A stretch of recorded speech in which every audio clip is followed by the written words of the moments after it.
Oh, oh, oh, oh. Edges lay, hoop swing, lip gloss and a laugh. I walking like Sunday, but I've been through some wrath. They see soft, see sweet, figure I'm easy to bend. They don't see me in the mirror trying to hold my own head. Don't let my smile fool you. I've been breaking in the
Oh, oh, oh, O'Reilly's. Can y'all hear me? Oh, there you go. Oh, oh, O'Reilly. Oh, it's the wrong one.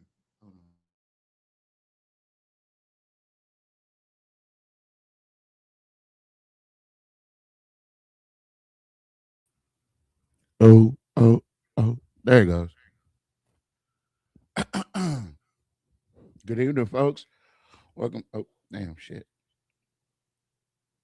Uh, hold on. Yeah, welcome to yet another episode of the Can We Be Frank show.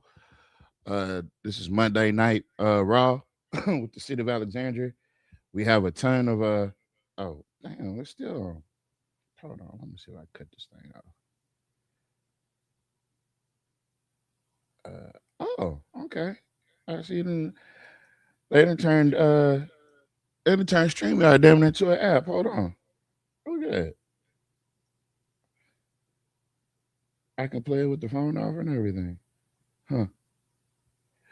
Yeah, so yeah, we're gonna talk about the business that we always talk about, folks.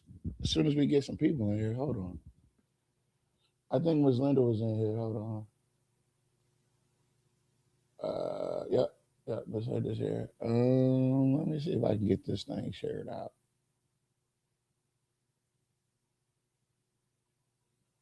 Right. There we go. All right, hold on. Uno momento, folks. Nope. Yep. Nope. Nope. Nope. Yep. Okay, hold on. Send those. And then we're gonna double back and we're gonna send that. And then we're gonna double back and send it to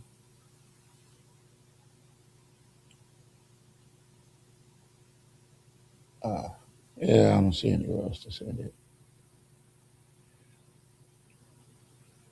Yeah, I don't see any others. I don't see any others to do. Yeah, man, listen. A lot of crazy stuff going on this morning. I mean today. I promise you I was not prepared to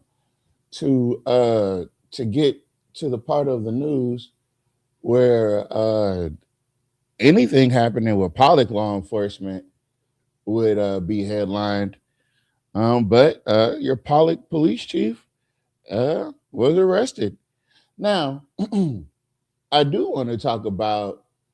Uh, okay, hold on.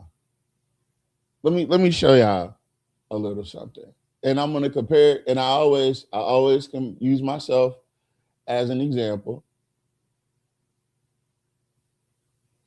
Um, Hold on. I use myself as an example, right? I want to go directly to this one right here. Let me share this to you guys. Uh,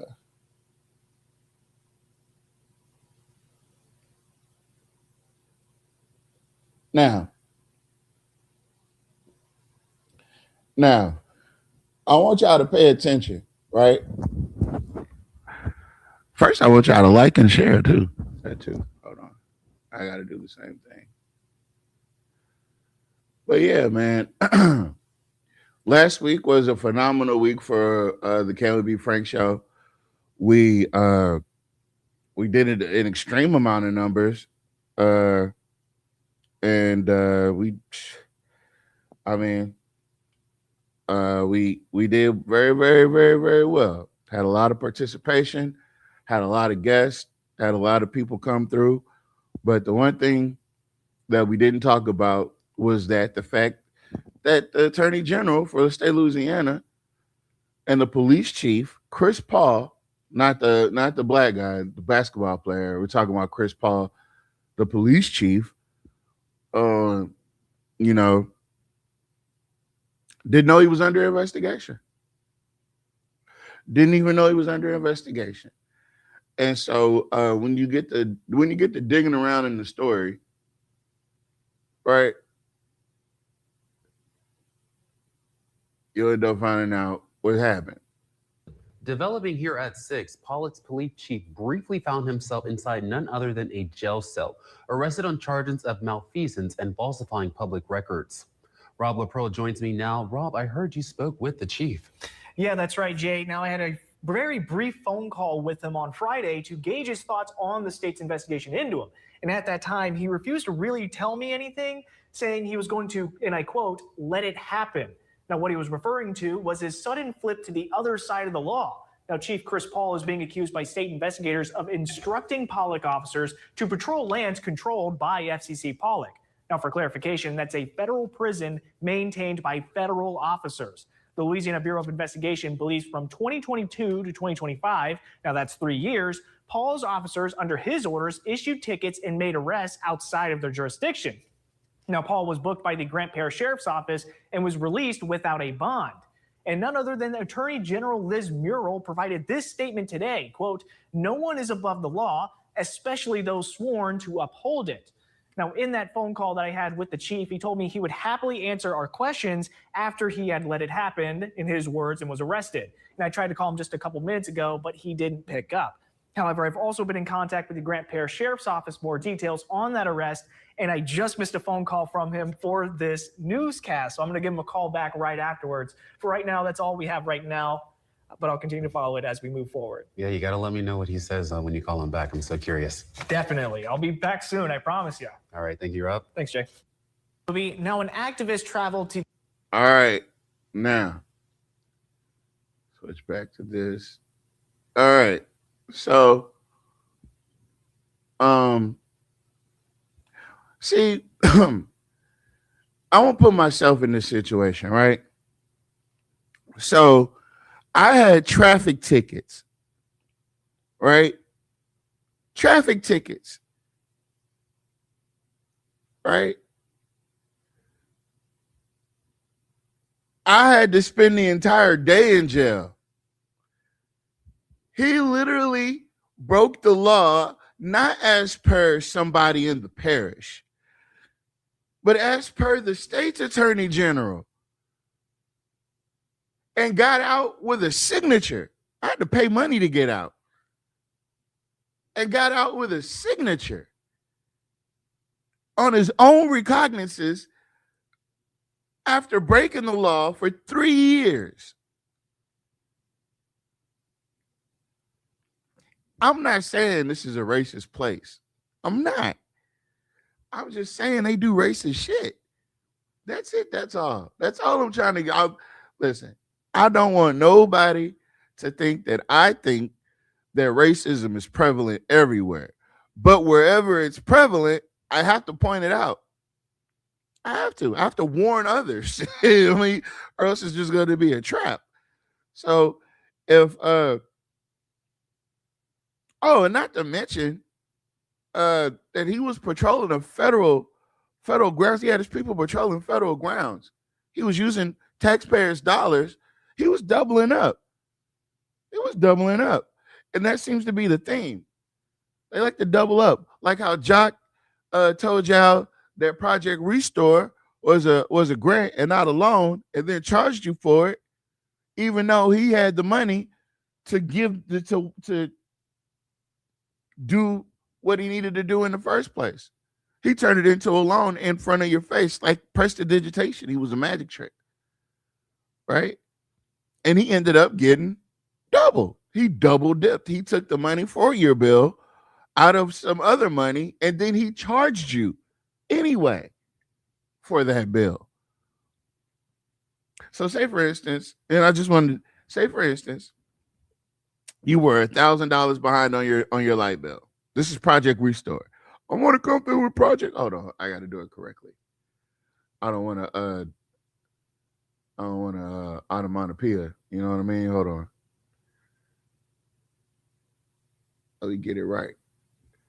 And the reason I'm bringing these things up is because my good friend, Miss Agnes Francisco, there was something when we were in the good old days. I'm talking about season 8 or 9 of the Can We Be Frank show, maybe even 10. During that time, we were on these people's asses, and I'm not gonna lie, she was the main one. Then if you wonder why I do it and how I do it the way I do it, is because of her.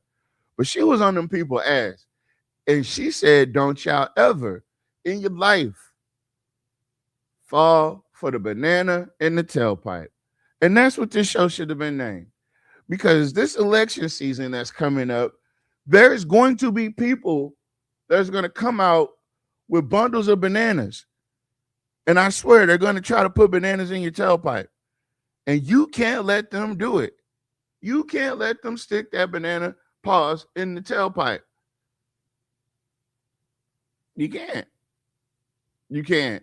You got to be dedicated to being salient and being clear on what your intentions are and who you and how you intend to handle your vote, and who you intend to trust your vote, and trust your vote who you intend to trust with your vote. That's what I wanted to say. So let me go. Hold on. Let me see if I can pull this shit up. A lot of this shit I should have on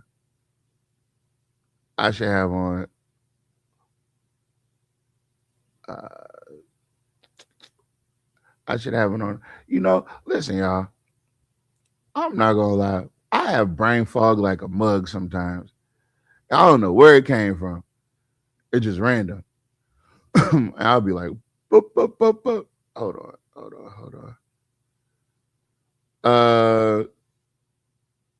Here we go. So now we're talking about Project Restore. This is banana in the tailpipe stuff, right? Banana in the tailpipe stuff. We're still going to go down this memory lane. Also, we'll get to that when we get to that. Hold on. All right.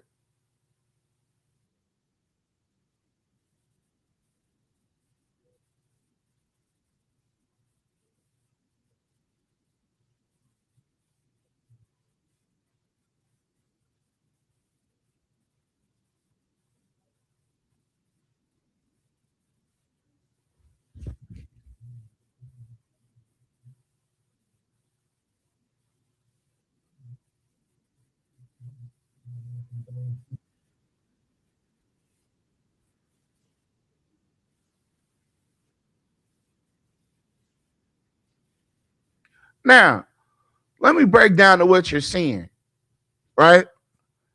So, a year prior to this, before Jock was ever in office, Jock claims to have developed Project Restore. How did Jock know that the city was going to need something like Project Restore a year in advance? I have no clue. And I'm not saying he was involved, but this was definitely Jock's doing, right? And Jock picked the simplest council member he could find. The simplest one. And he needed a black one because Project Restore was going to be targeted towards the black community. And you say, why would you say that? Well, some of the prerequisites and the parameters by which Project Restore was operating, right? It was only held at community centers. You had 3 days to sign up, 5 days to sign up, right? You had 5 days to sign up. 2 of those days got canceled. But the 3 that were available, they were at the Bolton Community Center and the other community centers. And the reason I'm pointing that out is because there are no community centers, I don't believe, in District 4 or 5. So it wasn't targeted for them. It wasn't designed for them to participate in. But I tell you this, not only was Jock Roy participating in this, right, because he had to have someone assist him in addressing the utilities and this whole facade of Project Restore, right? So who did he go get? He had Michael Marcotte, the director of utilities, the guy that quit. Right? And they had an issue. They had a problem because Jock was only going to fleece the community. He was only going to fleece the black folks. Well, Marcotte had his designs on also including the businesses, right? Because Marcotte was like, why just stop at black people? Let's get some of these businesses too and help them, quote unquote, right? And therein lies the problem. And here's where we pick it up at, right? Because Reddix was brought on board, just like Valari gets brought on board to carry Jock's water or carry Jock's jockstrap. And this is where we're at now. So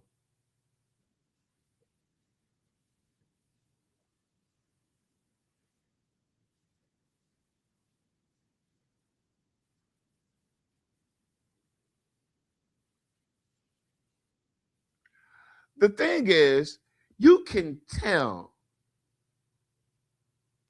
She asked him the question, why the fuck is he looking at Reddix? Reddix doesn't have the answer to that. Reddix couldn't answer a multiple choice test if all the answers were the same. He would fail that. He would figure out a way to fuck that up too. Right? So why is Jock looking to Reddix? And what is this? What are we doing here? What are we doing here? You guys have been ripped off. And that's what we need to bring attention to. All of the times that you guys got done wrong. That way we can identify who did it and what was done. And in some situations, there may even be a remedy for it. Right? There may be some legal means that you can, get your lick back. You feel me?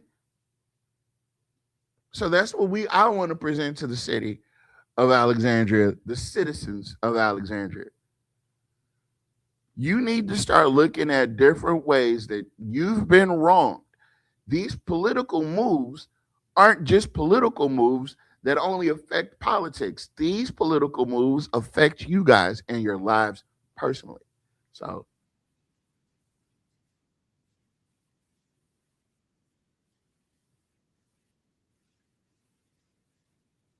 right. Now he said the breach, right? I need to know. Did anybody else has anybody else heard anything else about this breach? Mr. Mayor, have you heard any updates about this breach? Has anybody heard any updates about this breach that happened 16 years ago? Well, I'm exaggerating. Right? No, probably not. You know why? Because I feel like it didn't happen. Because at the same time of the breach, he was developing Project Restore. These things are all happening in a confluence, like he says. Right? They're all happening at the same time. So while the breach is happening, simultaneously, Jock is penning the Restore bill. They're not separate. Right? And he wants to separate those two things. But the fact that he's mentioning the breach while talking about Project Restore tells you everything you need to know.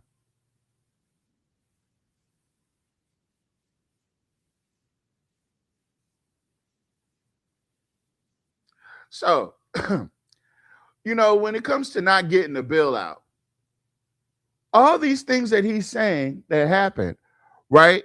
They were under the purview of the director of utilities, right? So if these things weren't being done, it was literally on purpose. If they weren't sending out meter readers, that was done literally on purpose. And it came as a directive from the director of the utilities, who was at that time Michael Marcotte. So what I'm posing to you this evening is that he and Michael Marcotte conducted all this together. This symphony of fucking agony to the community, to these ratepayers, that, as he calls y'all. They were the conductors of the symphony of madness. Because if you go all the way back to the beginning, who put Marcotte as a director of utilities? Jock Roy. And even though he wasn't in office at the time, he still had access. He had all access, is what he had. When Jock left office and gave Jeff Hall that seat, when he handed the seat over to Jeff Hall, right? Because that election wasn't even a real election. You guys don't even realize that. But that wasn't a real election. You saw a bunch of play acting. Right? And Jock won't tell you the reason why he won't tell you the reason why he didn't run.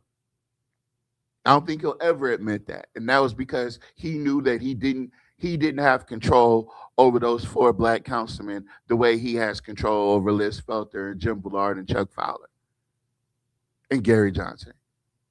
He knew he didn't have that influence over Mr. Fuller, Mr. Porter, Mr. Larverdane, and Mr. Green. He knew he didn't have that influence. And he knew for a fact that it was going to be difficult to get that bullshit by. Right? So he didn't want to fight with them. So he just gracefully bowed out for 4 years. And he let Jeff Hall, the black guy, deal with the black people. It's the same thing he does with Van Dyke. It's the same thing he does with Reddix. It's his pattern. It's what he does. It's just what he does. He doesn't want to directly deal with black folks, so he always has a buffer. We just saw it on the last city council meeting, right? So when Miss Cynthia and Gary Johnson and all them wanted to talk about some things that were in the budget, or not even, it was about the Gator thing, right? And guess what he did? He threw C. Ray Lewis. He said, "I don't want to talk. I don't know what I would do there, but I could send a representative. I could send another black guy to talk to the black people." That's what he does. And that's why Mr. Porter tells us he knows how to spot him. He knows how to spot him. And he spotted C. Ray Lewis. Curtis. He spotted Curtis. And he just knew that Curtis was going to be a loyal servant. Y'all don't fall for the banana in the tailpipe. This is just one example of many examples of him playing in y'all face. Right? That's why they don't like what we're saying, simply because we're pointing out the inconsistencies in their logic, right? So if your logic was about helping the people, then why do you have to go through all this?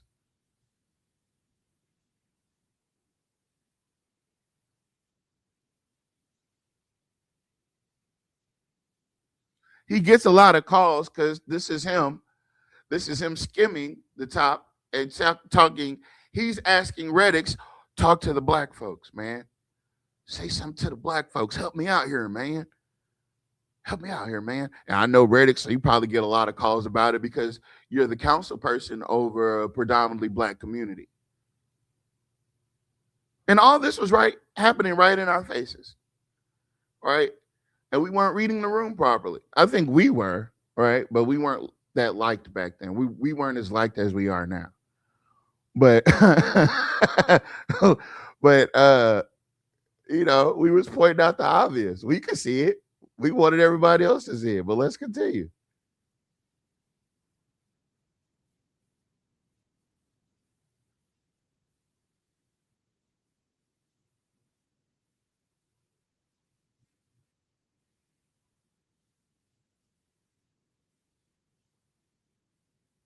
What did he say? Let's break down what he said. Absolutely nothing. I just want to say help us on the way. Well, help us here. It's right around the corner. And it's no Valium. Oh, I've been playing it with no Valium. That sucks. I wonder if the other one didn't have no Valium either. Hold on. Stop sharing. Hold on. All right, let's see.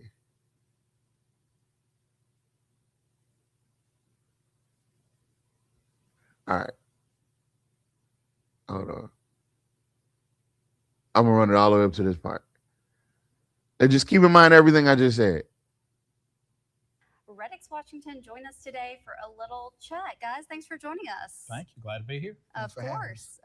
So, tell us what y'all are working on over at the City of Alexandria for the holiday season, for 2023. Well, we are in the middle of this 100-day plan that is, a lot to get going on, but there are some things even within it. We kind of have it broken down in 30-day increments. Reddix has been championing one part of it that is near and dear to a lot of people, and that is working on some of these problems with utilities. And that is very pronounced, especially this time of year. Okay, well, so when you say problems with utilities, what do y'all mean? Well, there was a situation where, due to a confluence of lots of things, I would say, but there was from meter reading to a breach of the city's cybersecurity to many other things, not getting the bills out, et cetera. The city is faced with a whole bunch of people who have long cycle bills. So we're talking 100+ days. People on fixed income and others just can't handle that. And Rex probably gets a lot of calls, as do I, about that. Yeah, and so the biggest thing I've been telling people is help is on the way. I guess now we can say help is right around the corner. And so we're just moving forward to handle one of those things and within the new mayor's 100-day plan. Now, is there a plan in place, or are y'all still working on that plan? There's a plan in place, in fact. He's telling you there's a plan in place. I had it before I got elected. I knew we would need this. I knew we would need it. Right? The only person that would know something that detailed, right, is somebody that was in on it. To me, that's just how I feel. The only way you can know that much about something is if you're in on it. How did you know the condition of the utilities a year out? How did you get access to the information? You know what? You know who else had access to that information? The people that did the data breach. Ooh. Oh. Damn. Right? Right? I'm just saying things that make sense to me. Maybe. Right? If you knew the conditions of the utilities a year in advance, around the same time that they were getting breached, you and the data breachers had the same information. And I'm not saying they're one and the same. I'm just saying it's weird. It's weird. At the very least, you have to say that's weird. You have to. And if you don't say it's weird, it's because you're probably, a supporter of ne'er-do-wellers. In fact, we're going to go from here, Natalie, to a special meeting today and be adopting the rest of what's called Project Restore, RESTOR. And here we go with the restore. That's your favorite part. All these goddamn named ass whatever. So here's the thing, right?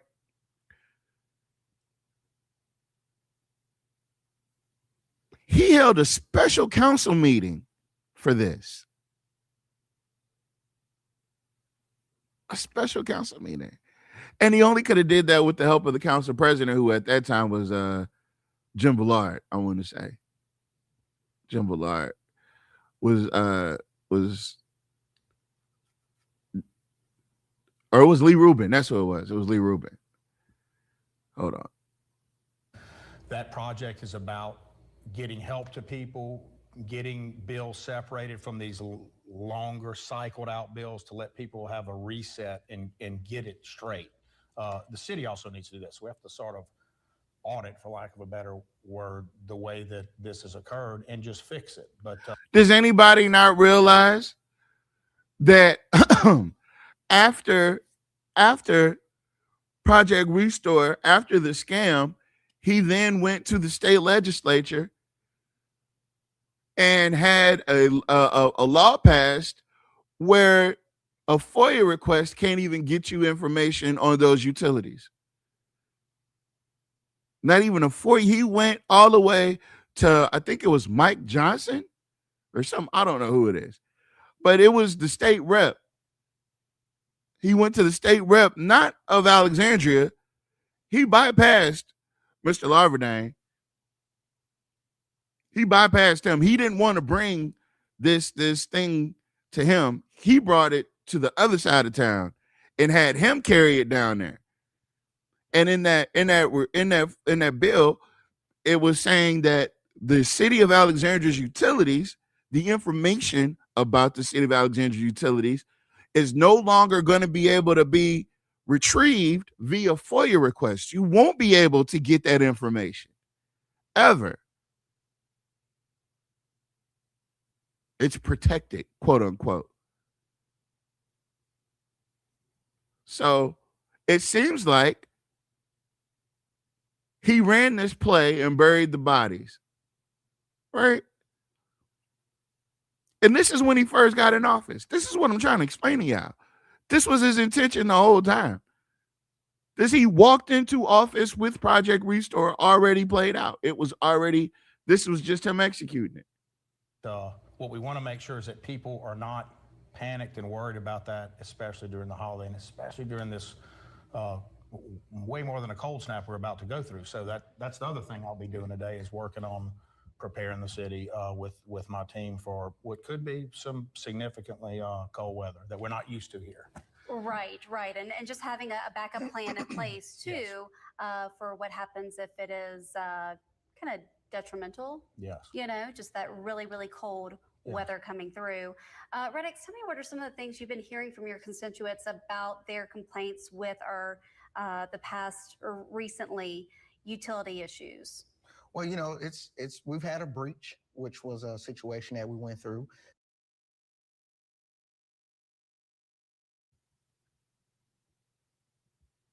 You got to have a Project Restore, right, Shamir?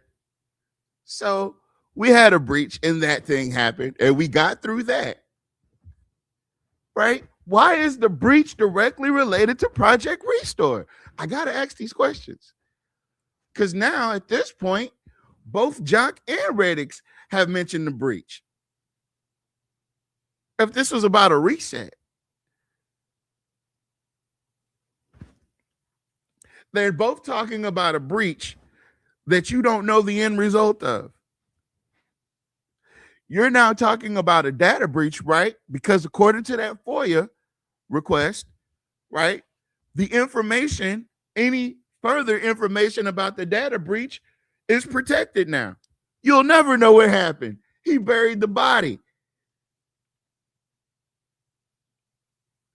He legally buried the body.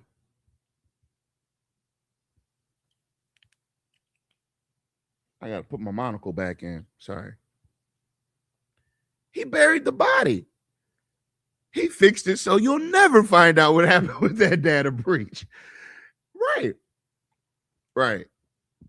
And you guys never, I'm going to be honest with you. I like watching those First Amendment auditors, those people that watch the other people to make sure that they're respecting and honoring and recognizing and not violating people's First Amendment rights. I love watching those people, but my favorite part is when those people think they're so tough to get in them people's face and they pull out their pepper spray and they mace their stupid ass because you can't touch people's property. Right? That's my favorite part. I just wanted to mention that. But he is literally planning y'all faces and saying that you do not have access to this information about our public utilities. I tell you what, Jock, since you like listening so goddamn much, I will become an advocate for Project Restore posthumously because I know it's over. You've already ran the scam. If you tell me what happened with the data breach, what was the end result? What was it? Because I feel like it was an inside job. I feel like you had something to do with it. That's just my opinion. Right? And in my honest opinion, y'all been chasing the same $6 to $8 million around in that budget for years. And the fact that the ransom was $8 million, and then Jeff Hall comes directly to the council, holds a special city council meeting to tell the council that they needed to pay the ransom without going through anybody else, without following the proper protocol, without calling the federal government, because anytime a municipality is attacked through the cyber system, there's a whole protocol you're supposed to go through. None of that was followed.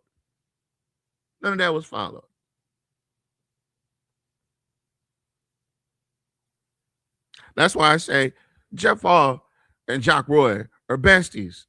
All this, Jeff Hall did malfeasance enough. No, he didn't. He didn't. If he did, he'd be in jail. I think you set Jeff up. I think you gave Jeff the idea to run. Hey, man, why don't you take over for me while I'm gone? You know, you get a lot more done. We can get these utilities, blah, blah, blah, blah, blah. Right? That was that was already. And so the real options that you had during that election was only Jeff Hall, which he knew was going to win because he knew that Jeff literally all he had to do was be colored and black people were going to vote for him. But he had a backup plan. He had K. Miguels, right? Who's still with him to this day. Because if all the black people didn't vote for Jeff, then definitely all the white people showed up and voted for K. Miguels because the one thing they didn't want was Catherine Davidson. They all agreed to that. No, we don't want Catherine Davidson. She's just, you know, she's got that thing in it. They got that thing in it. You know, the backwoods shit that they do here. And we got duped. We got tricked.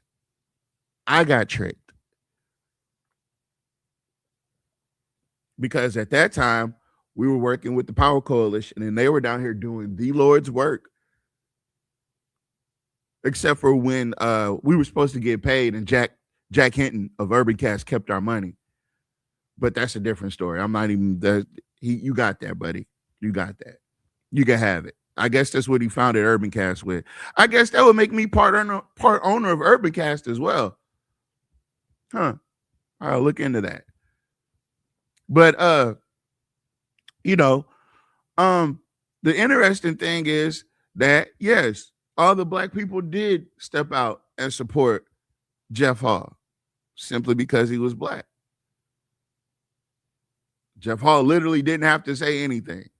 And that's what he did most of the time. Didn't say shit. Not nothing important. Or he was saying what he was told to say.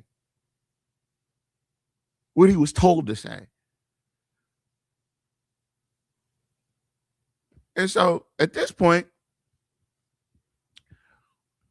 you're probably wondering, you said, Tavares, why so far back? Why go so far back? It's 2023. It was literally 3 years ago. You guys remember this? We went through COVID, so you know people were already playing catch up, and now it's been just a longer process of being able to catch up. And so we've been working hand in hand with them. You know, the thing about COVID is, what is he talking about catch up? Is he running again? Jock is. That's why we're talking. We're having, Miss Jeannie, we're having a discussion. What up, Greg? We're having a discussion about what was done to you. Because black folks, our Achilles heel is our short memory. That's the thing that's going to get us up out of here for good, is the fact that we be forgetting what people done did to us and who done did it. Right? How do you think Roosevelt was able to get away with it for so long? Roosevelt Johnson was the shittiest council person. Besides what's the other, she ain't even on. What's that Charles Frederick Smith? The worst council person that was colored. Besides Reddix. I mean, there should be a Hall of Fame. There should be a Coon Councilman Hall of Fame. Those three names would definitely be in it. Oh, is Reddix? I don't know if Reddix is running. Listen, if he decides to, which he shouldn't, this is y'all notice. This is y'all notice. This is it right here. On a way where it's not this survival mode that people are living in, but where we can get things back to normal. And you know, one of the things you're always going to hear from me is moving forward. Moving forward means, yeah, just forget about what happened. You see, that's the promotion of that Jeff Hall. I don't know if Jeff, listen, if Jeff Hall don't want to get publicly embarrassed, I wouldn't run. If Reddix don't want to get publicly embarrassed, I wouldn't run. Because the things that are going to come out about Jock Roy during this election season is going to be nasty. Are you predicting some stuff to come out, or what? I'm predicting. I am telling you that there are things that the public does not know yet that has not been confirmed. But this, what we're talking about right now, Mr. So Porter. are we talking on a personal matter, or we're talking about on a political We're matter? talking political. It's never personal. It's always political. Okay. It's always all political. right. So you do know if the money is right and they're offered by the right person, you do understand Reddix would get back in this race, right? Do you? And I hope Reddix understands that would be to his own detriment. That would literally be to his own detriment. That would Reddix, if you want to get ruined like publicly, if you want your image publicly ruined, like way worse than what it is, run. By all means, run. I think you're very much so out of line with that. Okay, well, I'll tell you what I'm not out of line with. Hold on. Let me show you this.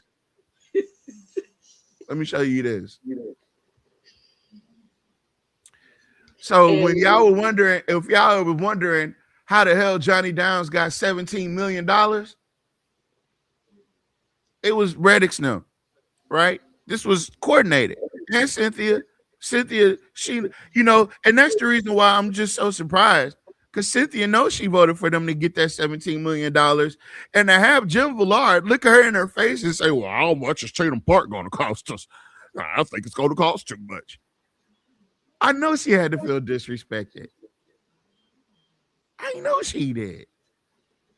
I would have. Because ain't no way in the hell you going to play in my face. Hold on. Let me get back to the business at hand.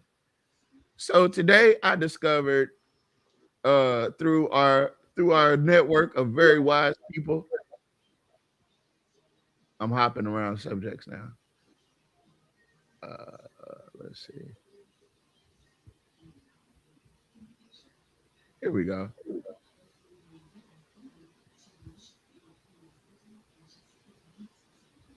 Oh, wait, that was the wrong one.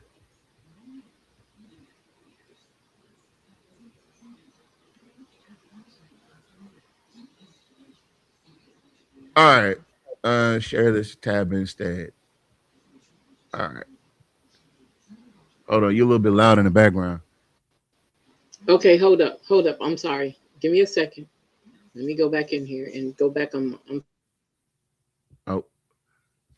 Did you guys know that they changed Dixie League to Diamond Youth? Yeah, that's right. They changed Dixie Youth Baseball to Diamond Youth Baseball. Right? Did anybody know that? That was great. That's great news. That's awesome news. Isn't that beautiful? How they did that? Formerly Dixie Youth Baseball of Alexandria. Anybody else know this? That's crazy. Now, here's something else you need to take note of. Diamond Youth Baseball of Alexandria, right? They're not an organization. They're a stadium, arena, and sports venue. They literally own what they're saying is they are Johnny Downs, and you got to go through them to get there. I never knew a private organization could own a public facility. And now you know why Jock is so high on Skip Fox. Now you know why Jock is parading around all his black friends. All the what now you know why Curtis is Jock's go-to. Now you gotta ask yourself, was Curtis always? Nah, I ain't gonna do that. I ain't gonna do that. Well, I don't, you know what I'm saying? What was he always like? Was that always his intention to, Nah, we'll leave it alone. He's parading around his colored friends now. And we need to pay attention to that. Jock has surrounded himself with black people. And the funny thing is, if you go back and you do the math, right?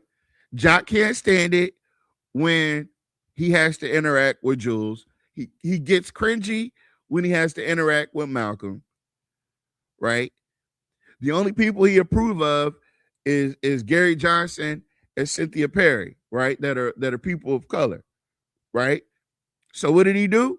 Cynthia Perry is the president, and Gary Johnson is the vice president, right? Even though the agreement was for them to rotate out, right? Y'all don't hear me. Curtis, what's that boy name? It's Curtis Ray Lewis. Curtis Ray, C. Ray Lewis. I call him Curtis. I'm not calling him a goddamn C. Ray. I'm gonna call him Curtis. His mama named him Curtis, and I'm gonna call that nigga Curtis.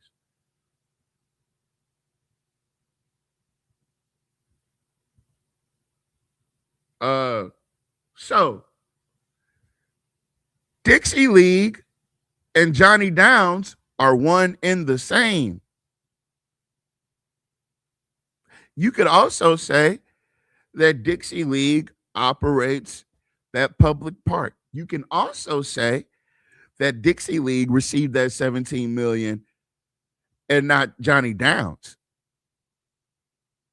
Yeah, you didn't think about that, huh? You didn't think about the money went through Dixie League, or it went through the same entity that paid out for the contractors. So you gotta think to yourself, I wonder if they were fucking funneling it off the top, if they were shaving dollars off the top. Hold on, we got more people in. Hey, how you doing? Hello, I had a question. I don't So answer do you, questions. anywho, so do you think they changed? Well, I'm gonna ask, did they change the name because more black kids started playing? So I went on a hunt today, right? I went on a hunt today. Share this tab instead. I went on a hunt today, and I wanted to find out more about this Diamond Youth Baseball of Alexandria, formerly Dixie League. And here's what I found out, right? So if you go to, I don't want to see that. If you go to the About Us section, right? And you there's the mission, right? And then you say meet our board.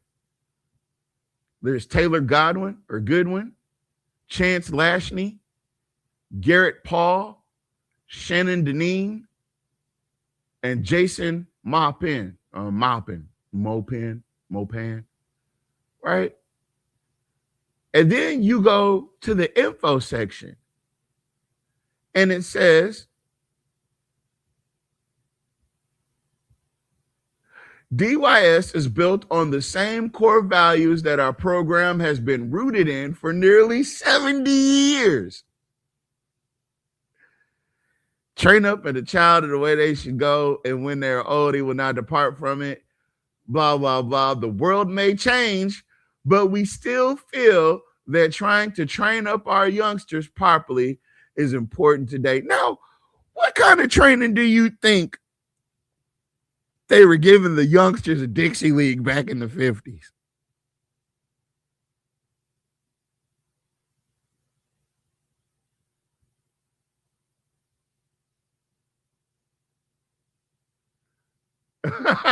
Miss Kathy Powell said they changed the name because this show put a name on blast. I don't know. Maybe so. Who knows?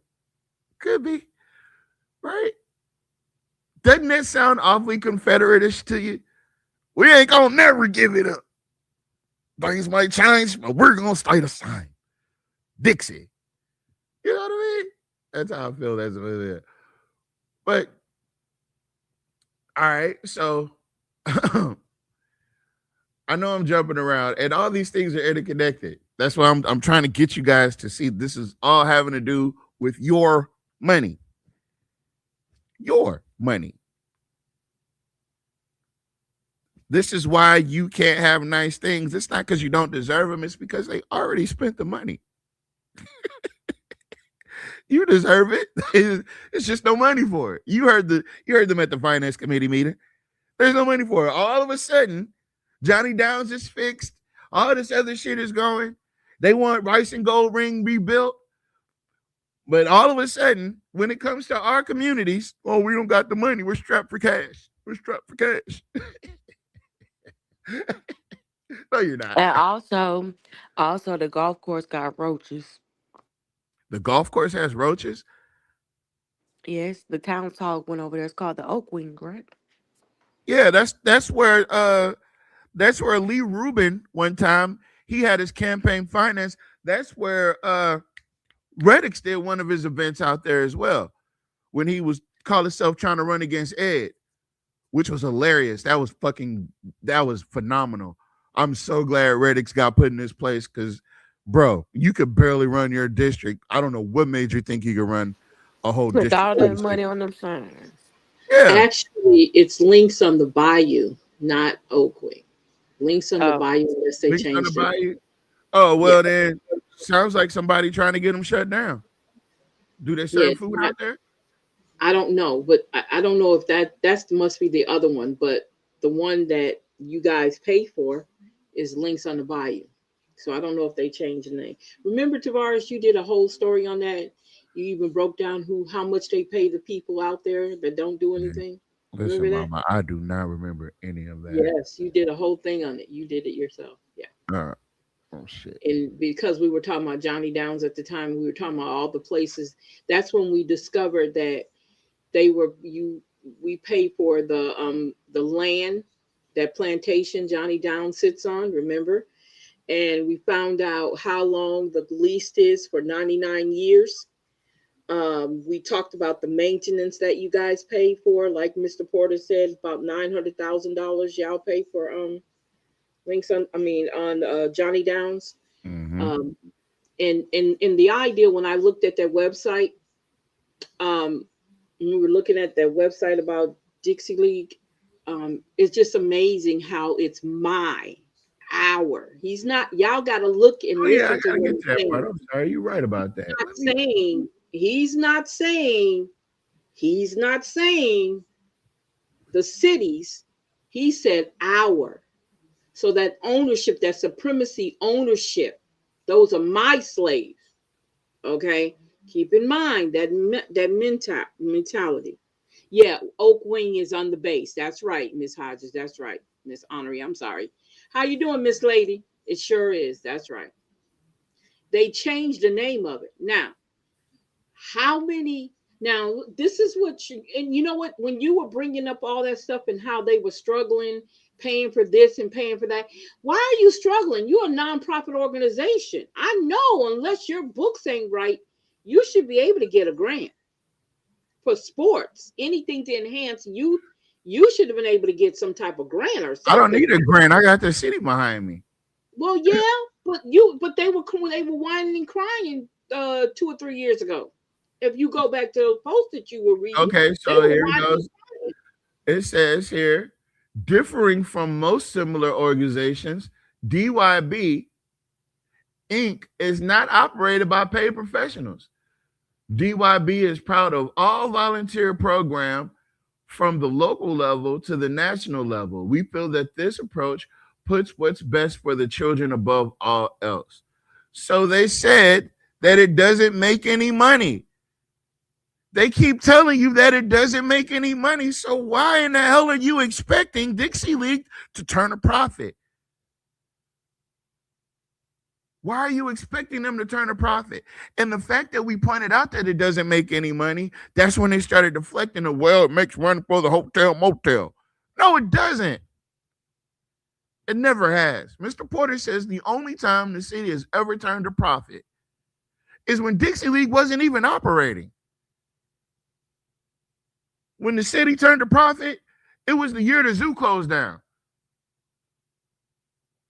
That's when the city started getting above red or above black or whatever it is, red or black. I can't remember. But that's when we started turning a profit. We started actually seeing money flow back into the city, is when these two venues shut down, when they weren't operational. Other than that, as Mr. Porter continually says, these things operate at a net loss. We lose money just for having them. And people don't understand. So now, when you ask yourself, where does the money go? Diamond Youth Baseball of Alexandria, formerly Dixie Youth Baseball of Alexandria. It is a stadium. They are the stadium. It is them.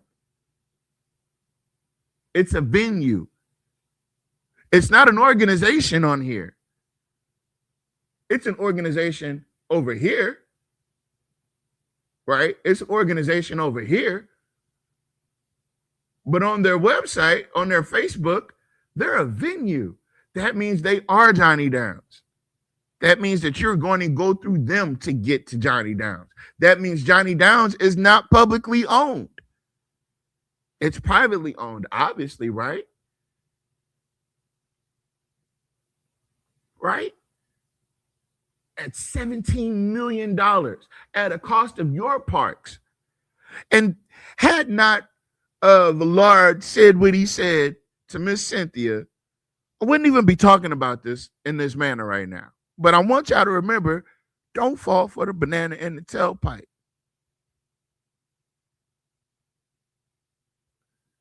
These people have put out, please be respectful. Check this out.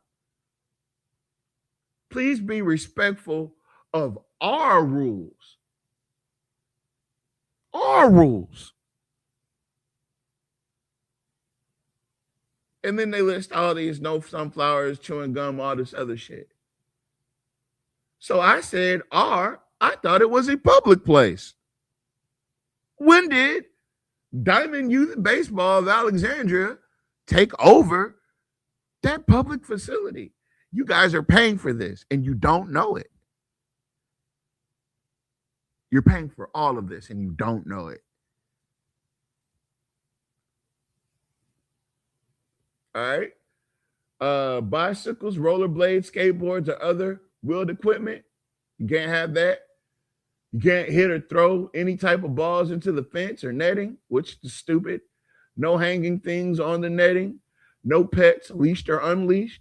No glass bottles or glass containers. No smoking or tobacco products. No sunflower seeds or shelled nuts. Chewing gum, sunflower, you know what I mean? You know what I mean? And you know it has something to do with the city because look at the bottom here.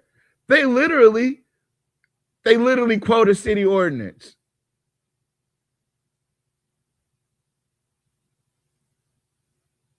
I feel like Finesse two-time when he looking in the camera and just shake his head. I don't understand. Yeah. Champ. You guys need to say something. You need to address it. You got Restore, you got Dixie League. These are all programs that are designed to take money from you. And then they're going to tell you, no, we don't have the money for that. Villard, if you would have never said that, I would have never had a problem. Well, I still would have had a problem. I'm going to lie. But you saying that made me go, I'm like, wait a minute. Can't we just give these motherfuckers $17 million and you going to tell us that we don't have enough money to fucking fix Cheatham Park? Motherfucker, what the fuck?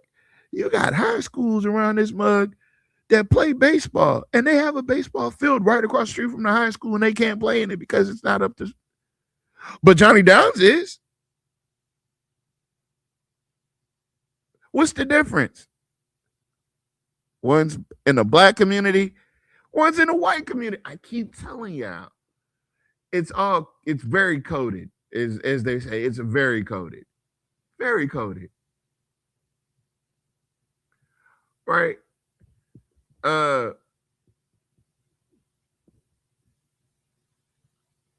Let's see. Now,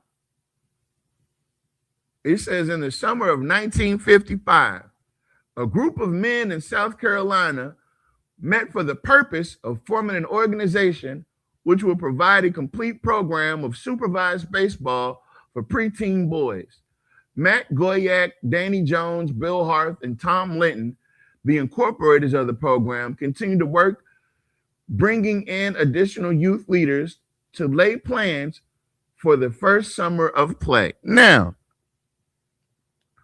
what this website is blatantly lying to you about is the real reason that they started Dixie League is because there was a black youth baseball team. This was the World Series, World Little League Series. And there was a black youth baseball team that was whooping all of them boys' asses. And when it got to the point where it was time for that team to play those black kids, they refused. They left the Little League organization they were with and they formed Dixie League. Get it?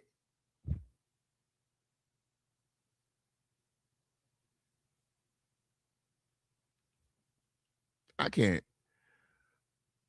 Revisionist history. You guys got to be very, very mindful of this revisionist history, how they try to repaint what really happened and they try to make it look all innocent. They didn't tell the reason why. They didn't tell the reason why. They didn't tell the reason why they wanted to form their own. The new league was called Little Boys Baseball, incorporated in 1962. The name was changed to Dixie Youth Baseball, incorporated after Little League Baseball organizations challenged the use of the word little in our name. So, Diamond Youth Baseball, Johnny Downs, one and the same. It is not a public place. You are paying for them to play their games on their terms. If you are not a part of Dixie League, you do not have access to Johnny Downs. You can only pay for it. That's it. You're not allowed to come out there. You're not authorized to come out there. Mr. Porter told y'all that him, Mr. Larverdane, I think it was Bubba McCall, they all went out there to look at Johnny Downs and got the police called on them.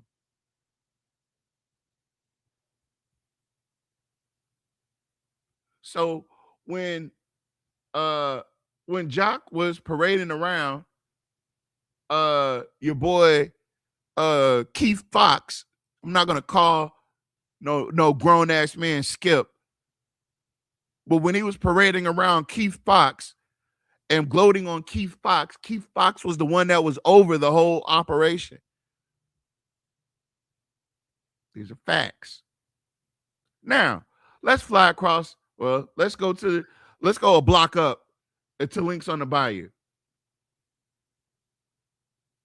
Let me show you what your money going to. Can I? Can I kick it? Yes, you can. Can I? All right, fine. All right.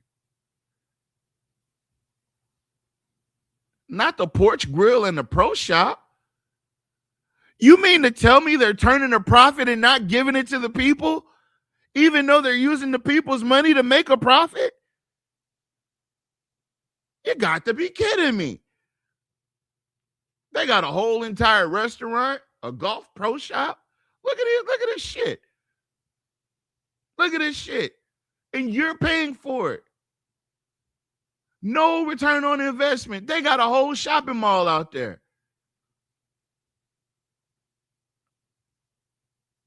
You're paying for that. You are. I never knew this was even out there. I always thought that we only had the golf course on the airbase. No. We have that. We got this. Check this out, guys. Look at this. Wow, Look at this we public feeding them too? facility. Look at this public facility you don't have no access to. You ain't gonna never be able to go in the Links on the Bayou. Ever. Because you're the wrong color. Look at the big screen. Boy, it's nice out there. Right? You ain't never seen it because you ain't never been allowed to go there.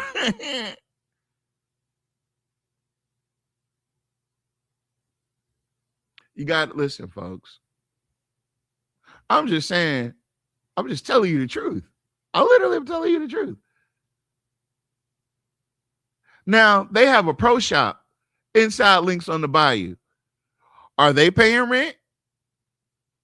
Or is that free? Hey, who's paying the utilities to cover this? We do. It's in the budget. Mm-mm-mm. Not the loyalty points program. Hell no. Not the loyalty points. Oh, yeah, I do remember that show, Mom. Now that I think about it. Yeah. Because the director, the guy in charge of Links on the Bayou, doesn't even live in Alexandria. He lives in Baton Rouge. And his salary is like 90,000 a year or something like that. I can't remember. He makes a lot of money to do nothing. It says here about us. Boom. My favorite part. In 2002, how many years ago was that? 24? The city of Alexandria opened Links on the Bayou in order to meet the area's growing need for a public golf course. Mike Mitten, president of M2 Management, is responsible for the daily operations and staffing for the facility. In 2002, the city of Alexandria opened Links on the Bayou in order to meet the area's growing need for public golf courses? What? I have never been to a golf course a day in my life. I feel like Finesse two times. I'm just shaking my head in front of the microphone. I wasn't raised to be no WWC. I'm a frit. No, I'm just playing. So this growing need, did we meet it? At what cost? What cost? How much has Links on the Bayou cost the citizens of Alexandria since 2002? We don't want to do that math. Never mind. Oh, never mind. But I'm just saying.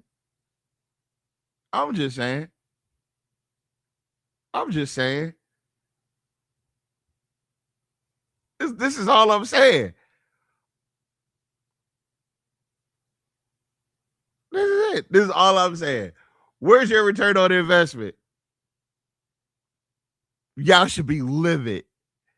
The fact that they're using your tax dollars to sell golf equipment and you don't get anything out of it.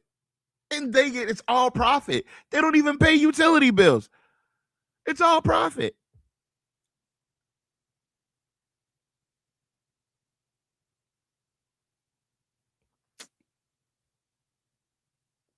Damn. You talking about a scam? This is a scam. Johnny Downs is a scam. It's a scam. It's a scam. Yeah, the golf course, I had to pull it up. The golf course altogether gets $1 million. Like $1,101,000. Well, this is on the proposed budget, by the way. I can go back to last year to actually see, what was set in stone. But as of now, since the budget was pushed back for 2 weeks, as of now, $1,101,000.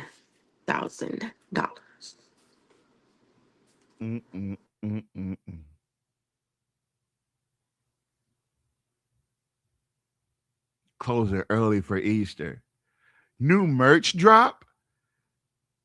Johnny Brand is selling his shit at Links on the Bayou. Look at the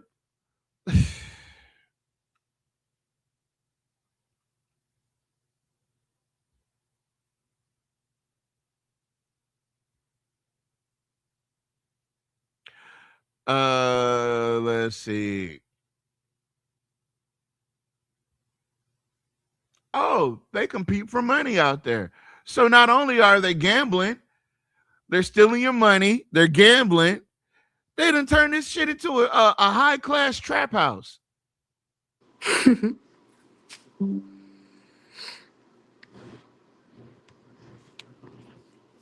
know, so um, looking at the budget, I'm not gonna go by the proposed. I'm gonna go by what it says for 25, 26. So for interfund transfers, it says admin approved 250,000. Investment income was 0. Charges for services ended up being 711,000, and that equaled up to, it says total revenue 961,000. That's what it says for revenue, but you know that ain't right.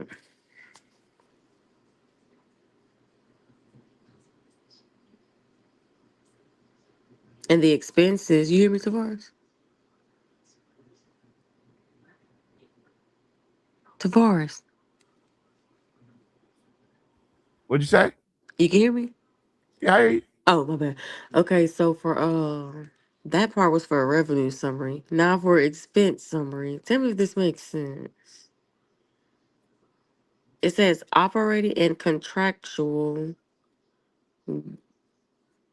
It says admin approved 885,000. Interfund transfers 76,000. Total expenses 961,000. How is the expenses the same as the revenue?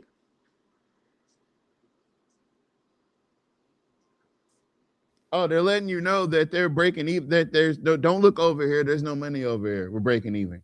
Don't worry about it. But I think something's wrong. I might have to ask Mr. Porter because I'm seeing the same thing for um transportation. Oh, Municipal transit they don't want fund. to tell you that they're operating at a net loss. So the best thing they can do is tell you It's the that break even is the or break even. Yeah. okay. They don't want to tell you that Links on the Bayou operates at a deficit and it actually owes the city and the taxpayers money back. So instead of admitting that, see, transportation, I can see that, right? Because that's a necessity. That's public transportation. Everybody has access to it, right? But not everybody has access to Links on the Bayou and whatever the fuck they got going on over here. It looks like they're gambling. It does look like they're gambling. Hold on, let me go back. Because there's a purse, right? And anytime that you can win a purse by competing, right? So yeah, they're gambling over there. They're gambling.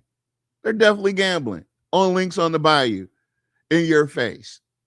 But check this real quick. I'm not taking over your show, but I opened up, my, you know, the Uh operating budget. But I looked at the zoo, right?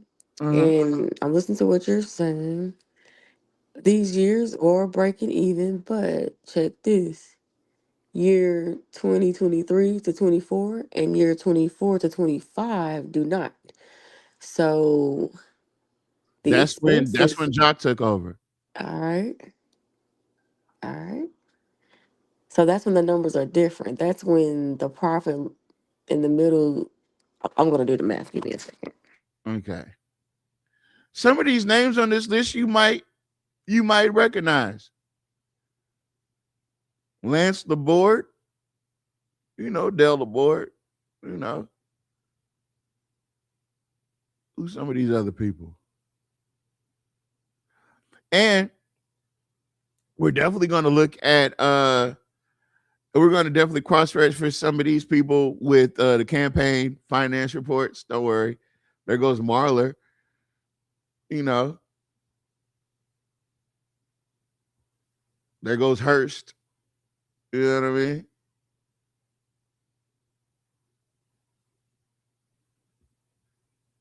Yeah, they over there gambling. They over there gambling on the taxpayers' dollars. Ain't that some shit? Boy, that's some cold shit. Right? That's some cold shit. Damn. Damn. Now, check this out. Right? $70 per player, right? Or $40 per player. Either way it goes, they filled it up. Look how many people signed up, right? But check this out.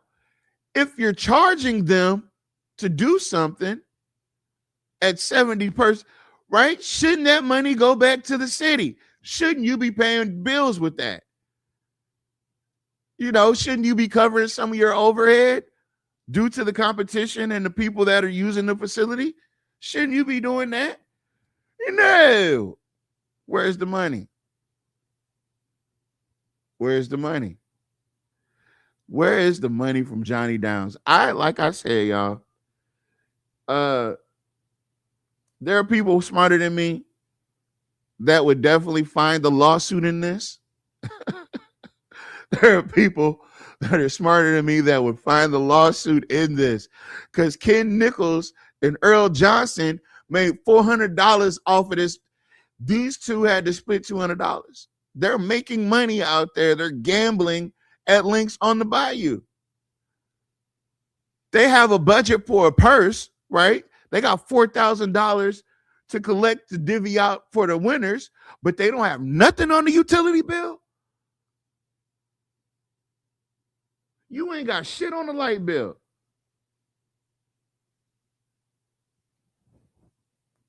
Couldn't be me. That was a good old boys hookup that happened years ago, and nobody really brought any big deal about it or brought it to attention until we started bringing it up.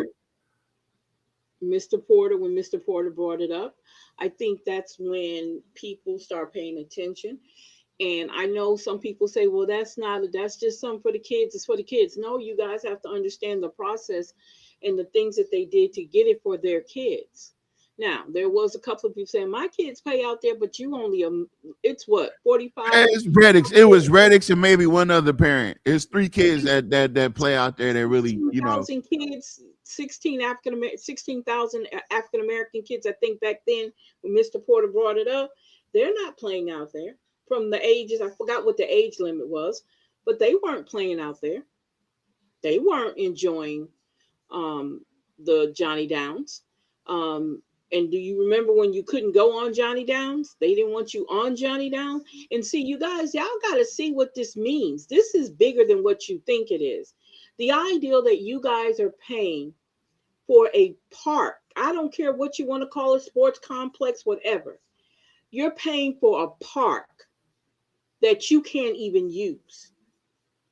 You don't even have access to it. If you don't think this remind me of 1950s Jim Crow time, you guys are literally, and this is a nonprofit organization that they allow to run something that you are putting money into. If you look at that budget, what does Johnny Down budget look like? Talk about, pull up Johnny Down's budget. This is what she was on something else. Hold on. Okay. When you find that number, this is what you guys are paying for annually that your kids can't even use. And then you whine and crying about Cheatham Park getting some things done to it. Really? I want to point out the fact that they out there gambling. This is a spread. This is a gambling spread. This is what they're doing. It's got the price right here. It says $5 a box. They're out there gambling. What does this have to do with Links on the Bayou? It says New England Patriots, and see, that's not no. They're gambling. That's what you don't, because you don't know nothing about this. You fill in the box. You buy a box. Each box is $5. Okay, right? I got you. What does that have to do with Links on the Bayou? Well, honey, gambling, you got gambling all over the place. But you shouldn't be gambling on the taxpayers' dollars. If the taxpayers are paying for your facility so you can go gamble, I thought this was about golf. It's not about golf. This is about their pocket money. This is about them linking up and hanging out. That's why they call it Links on the Bayou. They be linking up. Miss Shamir, if you still there, Miss Shamir, if you can you look at the budget and see how much Johnny Downs got this year? she's looking at something else right now. That'll Oh, be okay. it's gonna be no, I had calculated that. It was the net income was around 724,000. So seven Um hundred and $24,000 that you guys give. Now, that's your money. That's no no not no no no. nobody No. else's. That was the expenses minus the revenue. Well I'm sorry, the revenue minus the expenses. Okay, so what's the revenue? The revenue. What's the bring It in? says, well, this was for a year 24, 25.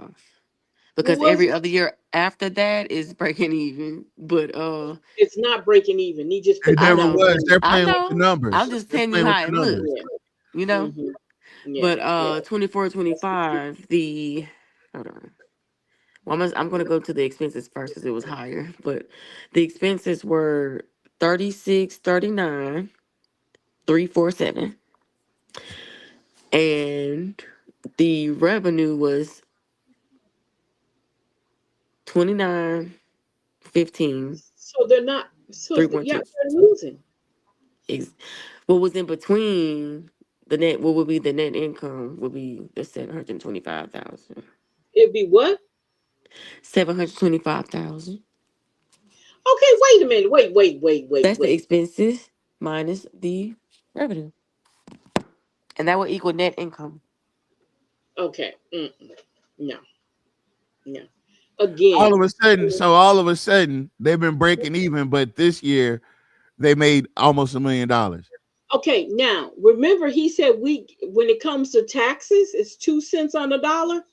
How many dollars you said? 750,000? Is that what you said? 725. Okay, out of 725, you divide that by the 0.025. okay, what you got? Tell me what you got. That's what y'all got as revenue Divided back by into it. point Shh. 02. Uh-oh.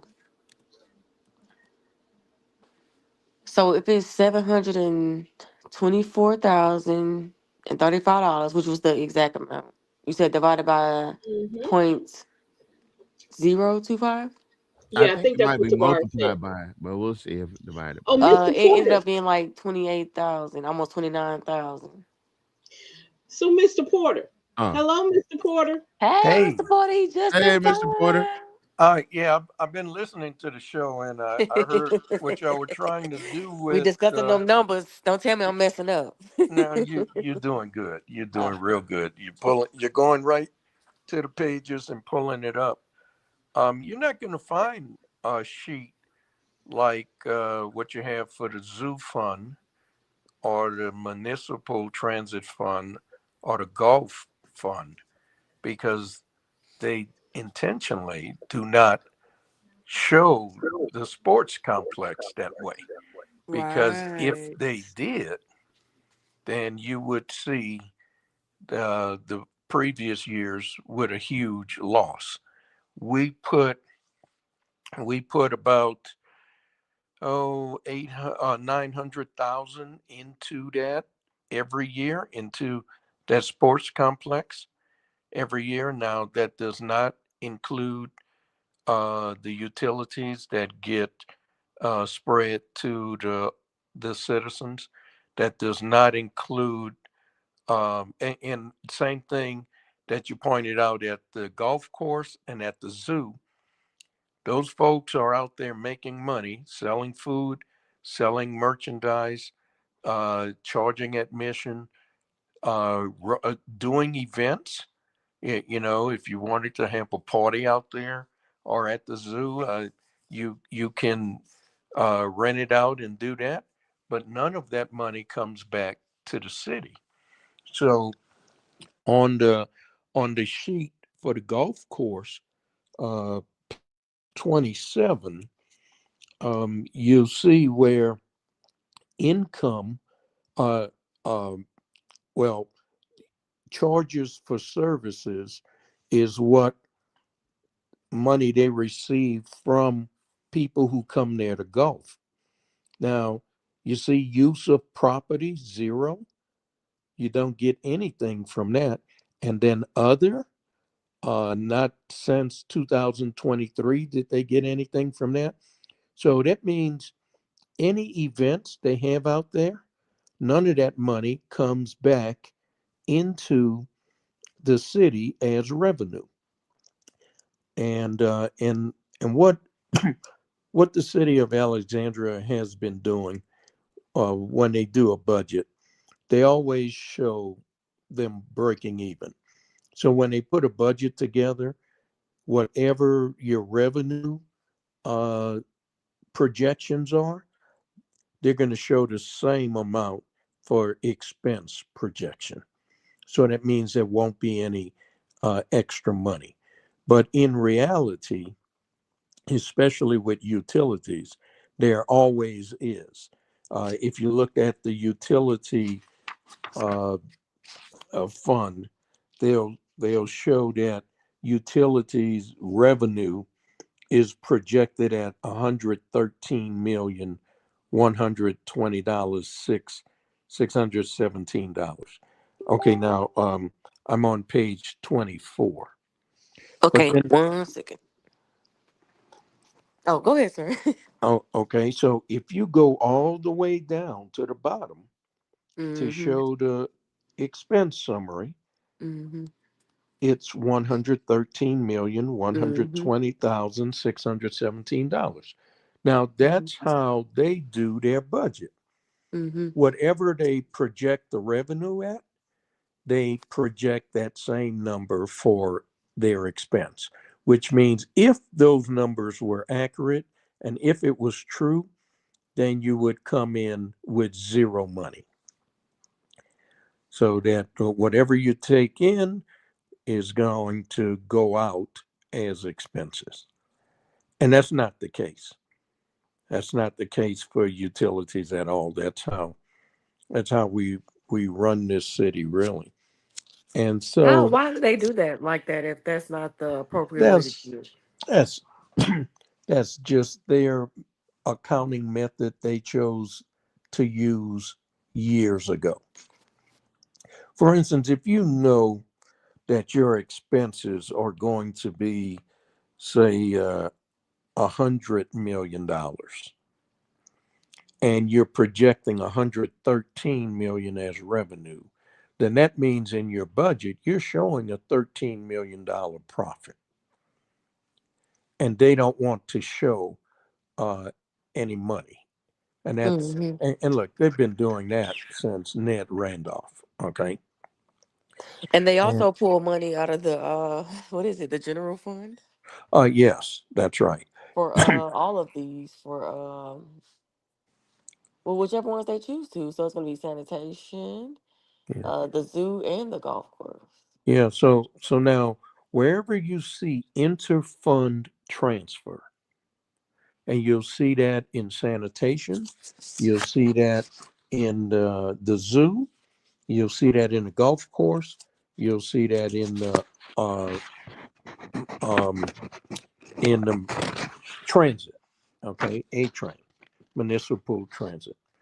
Okay, what that means, that's money coming from somewhere else, either from the general fund or it's coming from utilities. Okay, the profit that we make off utilities. So it's because it's coming in from somewhere else rather than, what the zoo is producing or the golf course is producing, it's being shown as a revenue. It's shown as money coming in, and when actually it's coming from another part of the city of Alexandria budget or taxpayers' money. Okay, it's either coming from utilities, which the taxpayers paid into with their utility bills, or it's coming from the general fund, which is the money that we hold in like a slush fund, like a savings account, things like that. But it's referred to as the general fund.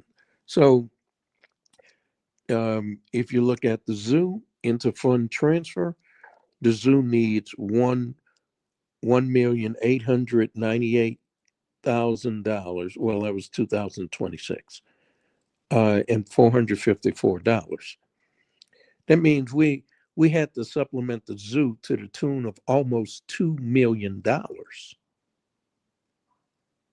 That's how much the Yep. zoo is losing. And Right. And that they want was to get a new just sign. I guess that's going to fix things, right? The it, neon sign. yeah.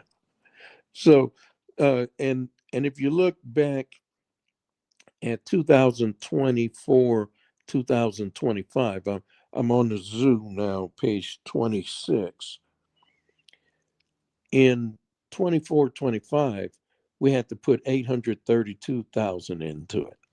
That's Yep. just to break even, okay? Yeah, I see.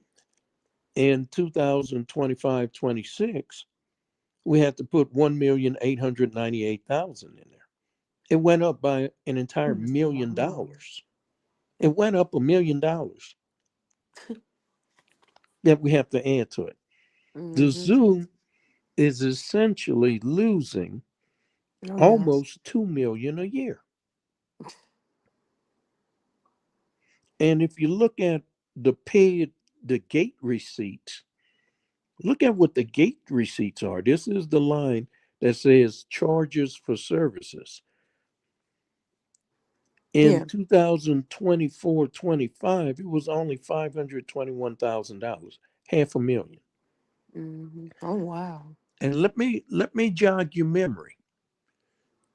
During this budget meeting, remember Jack Roy pulled out all of these colorful pages talking about how many people visit the zoo and from how many parishes in the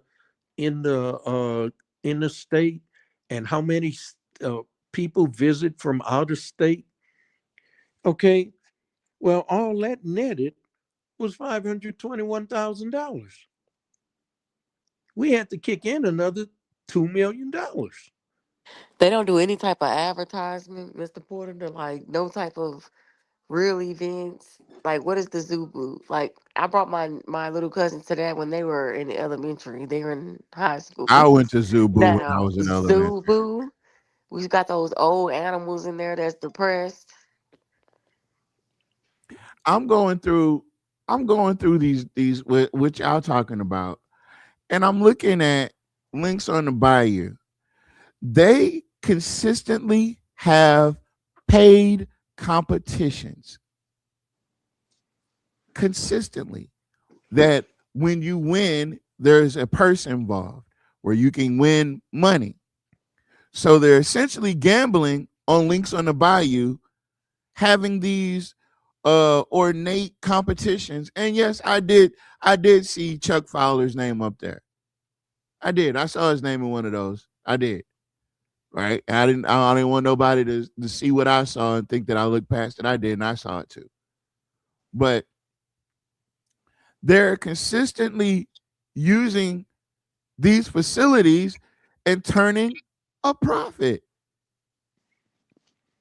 And if they're not turning a profit, they're completely using that facility to keep other people away. You have to sign up for this and sign up this. It's not like it says it's public, right? It gives you the guise that it's public, but it definitely doesn't give off public, is what I'm saying. It gives off private like a mug. I don't know what this is about, but they're look at this. They're paying. They're gambling. This is gambling. This is gambling. They're gambling at links on the Bayou. They're winning money at links on the Bayou. They're collecting purses at links on the Bayou, right? They're making money. There's a $4,000 purse on this particular scramble from February. But they can't even kick in on a little bit of the light bill. They can't kick in on a little bit of the facility maintenance bill. They can't kick in on nothing. They can't kick in on the water bill. I know you got clean water out there. You can't kick in on that. You can't chip in on nothing. Look at Chuck Fowler. I told you his name was up there. Look at Chuck Fowler and Craig Kelly. Now, what if Chuck Fowler voted on this, turned around, entered a competition, and won money off of it? That's not a conflict of interest, though. Sure, I get it. I get it. It's only that if you're black. Now, had this been a basketball court and they were holding weekend basketball competitions, and one of the council people was a great basketball player, and they were winning money out there like on White Men Can't Jump, then we would have a problem. Oh, we got illegal gambling over there at Cheatham Park. They got a basketball court out there. They're illegally gambling. I think they're playing for money.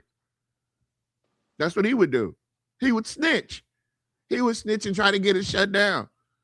Meanwhile, Robert Harrison and Joe Hardy over here, or no, Ken Nichols and Earl Johnson over here is making $400 off of playing golf.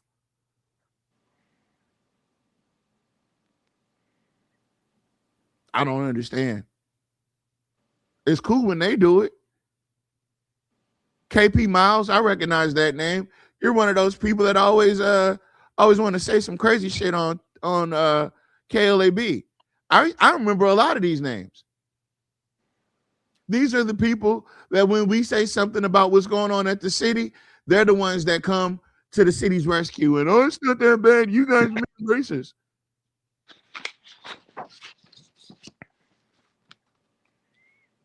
What a shame.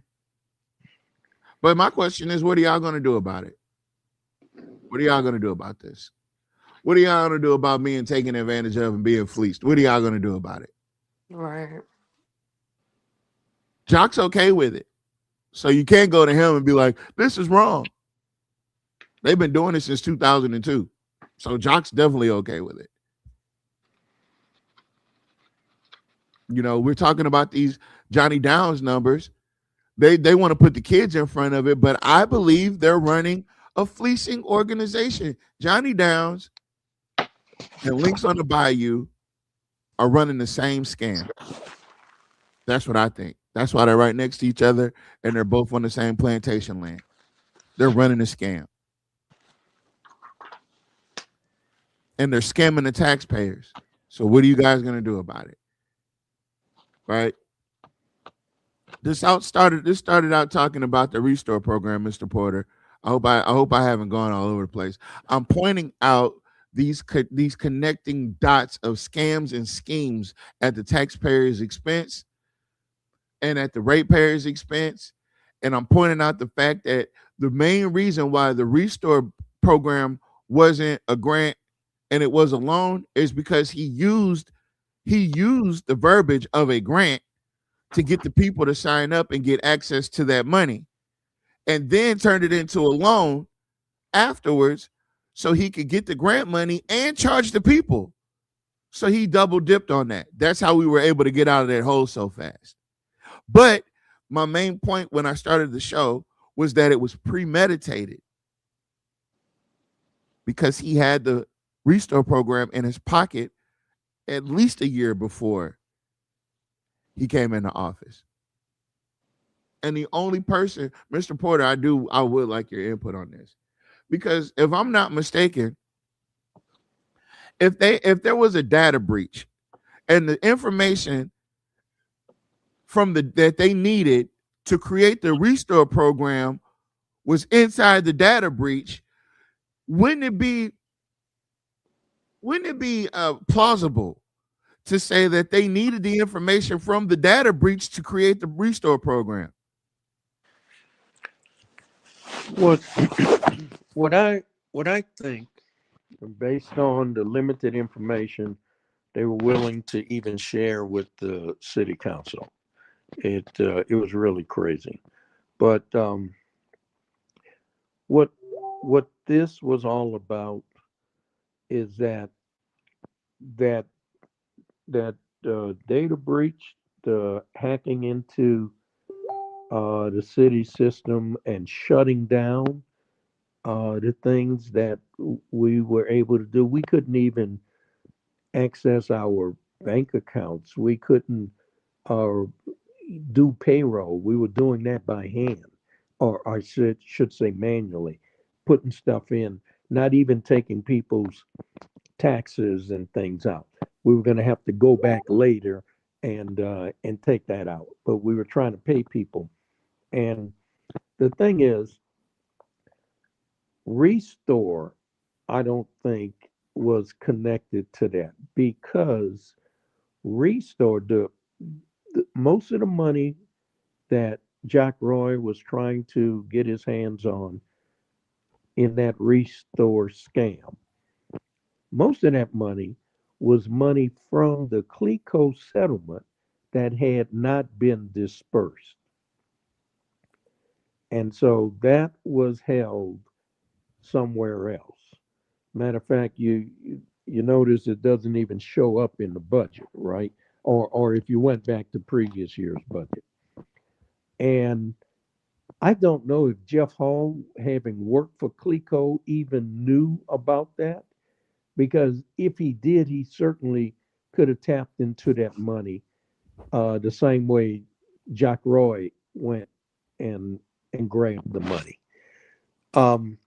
So that amount of money from CLECO, from that settlement, could only be used, to reimburse residents or the clients, the customers of the utility system for having overpaid. They were overcharged and they overpaid. And so once that was recognized, this was the settlement that CLECO agreed to give back, that they overpaid.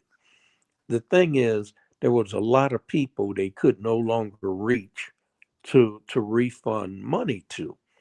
They no longer had an account. They moved away, they passed away, they died. There was all sorts of things. So that money was still sitting there. Now, why Jeff Hall didn't know about it and didn't use it, I don't know. Soon as Jock came in, he figured, okay, that money was buried somewhere underneath, a tree, and he was going to dig it up. But the problem was he could only use it to reimburse people for utility bills. So that's how this Restore Ponzi scheme came about. So they said, okay, we're going to give you money. You have to file an application and apply for it. And it's up to $1,000 that you can get and all of that stuff. And so they dispersed that money, and that fulfilled their legal requirement that it can only be used for people's utilities, to reimburse people for their utility that has been overcharged. Well, after he did that and closed the books on it, okay, I've dispersed it, it went to these folks and these businesses, then he turns around and they start clawing it back, and they're taking it back. Now, they had already fulfilled their requirement for the eligible uses of the money. So that's gone, close the book on it, done deal. Now coming back and get it. It's as if you borrowed money from someone and then you pay them back and they got the money back. And then they come back and say, hey, you remember that money I lent you?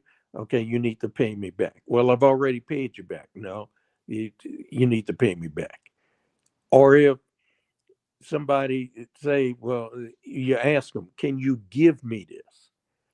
And they say, and they give it to you. And then later on, they say, look, remember that money I gave you? I need it back. And that's what he did. People thought it was a grant, and it was no grant. It was a loan. And you just didn't know until months later when they charged it to your account. And if you couldn't pay your account, you got cut off. So I don't think that was tied to the breach or the hacking. I don't think that at all. But now what the hackers did do, they locked up everything to where we couldn't operate. They just went in and shut everything down and demanded $8 million as a ransom to free up our system.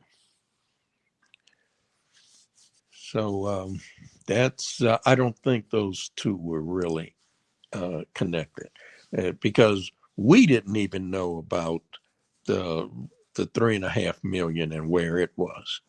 So if Alpha 5 knew where it was, shoot, they would have taken it. They would have locked that up also. Well, I think it was in a conservatorship with the state. And They would have been able to get to it. You're right. You're absolutely right. It was in some kind of trust, some kind of conservatorship, some kind of what do you call those accounts with your mortgage where they just escrow Yeah. type thing. It was escrow. something That's like what they that. called it. That's what they called it. And Now and wait a so- minute, Mr. Porter. You know who would know the conditions of that settlement and where the money was? Jock Roy, Oh yeah. Oh, he because definitely he was a lawyer on the case. yes, and and he was the mayor at the time when the settlement came. So absolutely, he would know. So I don't know. I'm a conspiracy theorist.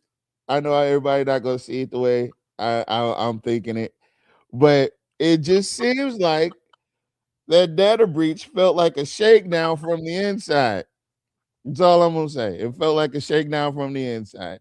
I feel like that the fact that the Project Restore was developed at the same time. Now they might be completely separate, but according to the timelines, they both took place at the same time. Jock started creating Project Restore when the breach happened. And I know they're not related, and I know we're going to agree there, right? We're saying that they're not related. But they were happening alongside each other. And if the aim was to get to that $3 million, there's only one person that knew where it was. And then if the other aim, didn't they ask for 8 million? Oh well, that was the ransom demand. Yes, That was the ransom demand. right. And they sent Jeff Hall. Well, I'm not gonna say they sent Jeff Hall. Jeff Hall came to y'all without going to the authorities first. It said, hey, let's pay him. Well, he did call. He requested a special council meeting, and he wanted the council to approve payment of the $8 million ransom, and we voted against it. Well, 4 of us voted against it. So, but you know, the thing is, Jock Roy knew that money existed, and it's interesting that the hackers locked up everything else we had. But I think you're absolutely right. The fact that that was in a different type of conservatorship, escrow, trust type fund, and it wasn't listed anywhere with the city, like in our budget or any reports that we make, because we were not in possession of the money. You know, it was like it was in a lockbox somewhere. You know, not in our bank account, but somewhere else. And Jock knew where it was, and Jock had the key to it. You know, so yeah, the timing is the fact that the timing is very similar. I don't think that's just a coincidence. I don't. So Let's just label it a coincidence till we find out more. We'll just call it a coincidence. We'll just call it a coincidence. We'll call it a coincidence, and we'll you know, because he came into office with the plan already laid out. It was a part of his 100-day plan. Already, I mean, that was one of the first things he submitted right after he was sworn in. Yep. Miss Jeannie Moran says, well, if he knew it was available, then there you have it. No, Miss Jeannie Moran, it's a coincidence.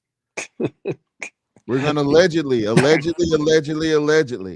Well, obviously he knew, right? Because when as soon as he got sworn in, he submitted it. He went directly after it. Yeah, he submitted it, right? He On went directly after it. on the conference agenda. My other main concern, Mr. Porter, and I'm so glad you decided to join us.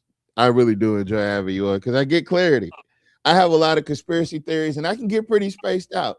And I guess some of the messaging that I have can get like, what the fuck is he talking about? Oh, excuse my language. But what is he talking about? And it keeps me grounded to have like somebody that was there and they can like, okay, I get what you're saying. Cause a lot of stuff probably I'll be out there. But if I'm saying that Links on the Bayou has a golf pro shop inside and a restaurant. They collect money from these tournaments. They have purses that they pay out. And we take care of them 100%, including the salaries of the staff. And there is a revenue to be had, even if it's minimal. If you're holding a tournament a month and you're making, you're at least able to give something on this light bill, something on the grass, being cut, or it's turf out there, I believe. It's turf now, yes. But now the other parts of that entire ground is grass. And so there's cutting there as well as pest control. There's a lot of things, fertilizing, also sorts of stuff, watering it. Do they use brown water to water it? No. You see what I'm saying? Isn't there like a little spring fountain out there? There is. Yes, there is. Is that water brown? No, indeed. It's not. I'm telling y'all, if y'all got the right set of lawyers and y'all got the right people behind y'all, there is a lawsuit somewhere in this. Because you can't tell me that the only place that gets brown water are the black neighborhoods. You can't convince me of that. You can't tell me how that's even possible. But I did hear Jock Roy say that they can send the sediment to certain parts of town. They can flush the sediment to a particular section of town and flood it out. And where's the wastewater facility treatment at? In our community, on the other side of Franco-Hunter. If you go through the woods of Franco-Hunter, you'll be in the backgrounds of that water waste facility treatment. But like Miss Jeannie Moran said, coincidence my behind. Hold on, let me, because these are the guys you're paying. Now mind you, these are not city employees. Hold on, I'm gonna need to confirm that. Well, no, those are not city employees. But we pay them. We pay their salary. Well, if you look on the page, that where you see under expenses, the contracts and obligations, that's what we pay them. So those are contracts for them. I'm shaking my head like Finesse 2 times. Ain't no way. And are they so they're the management company. So what are they managing? They're managing the golf course, and the other group is managing the other group is managing the zoo. All right, let me see. Contact. Careers. I don't want to. I'm trying to find out who's the treasurer. Oh, it's the city of Alexandria, Louisiana. And it's powered by Kinetics as well. There you go, folks. Some of this stuff you can't make up. But this city facility makes money, but none of the money makes it back to the city. It's just city funded. It's just it just the money never makes it back to the taxpayers. Let's see. Credentials. In 2009, Links on the Bayou was rated Louisiana's #1 municipal golf course by Louisiana by Golf Digest. Hosted the Web.com Tour qualifier for the Chitimacha, Louisiana Open, held at Le Triomphe Country Club in Lafayette. Co-host of the Adams Pro Tour Coca-Cola Open with Oak Wing. Annual host of the LHSS AA regional tournaments. Is that the high school? Yeah, that's Louisiana High School. Louisiana High School Athletic Association. Newly renovated short game facility featuring 2 greens and 6 pin locations and 3 bunkers. Newly renovated driving range. How do they renovate it? How are they making these renovations? Is that on the city taxpayers' dollars too? Oh yeah, yeah. Anything like that we pay for it. Yes. And we can't even get man. I don't even know what we can't get. Let me see what this, because I did see a map down here. Yeah, I wanted to see this map. Because I wanted to know how close is Links on the Bayou to Johnny Downs.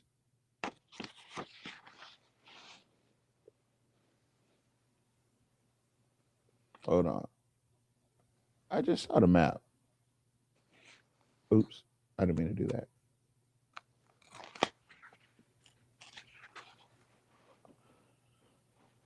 All right, cool. We'll do it like this. Copy. And then we'll go to over here. Oh, Mr. Porter, this thing about Diamond Youth Baseball. Oh, Lord, boy, that threw me for a loop. And that was changed in 2022. That's what it said. They changed the name in 2022. Well, I certainly didn't know about that. Did you know that they're not an organization, but they refer to themselves as a stadium, arena, and sports venue? It's not an organization. It's not Dixie Baseball. It's the City of Alexandria. So the City of Alexandria is Dixie League. No. So they were Dixie, whatever.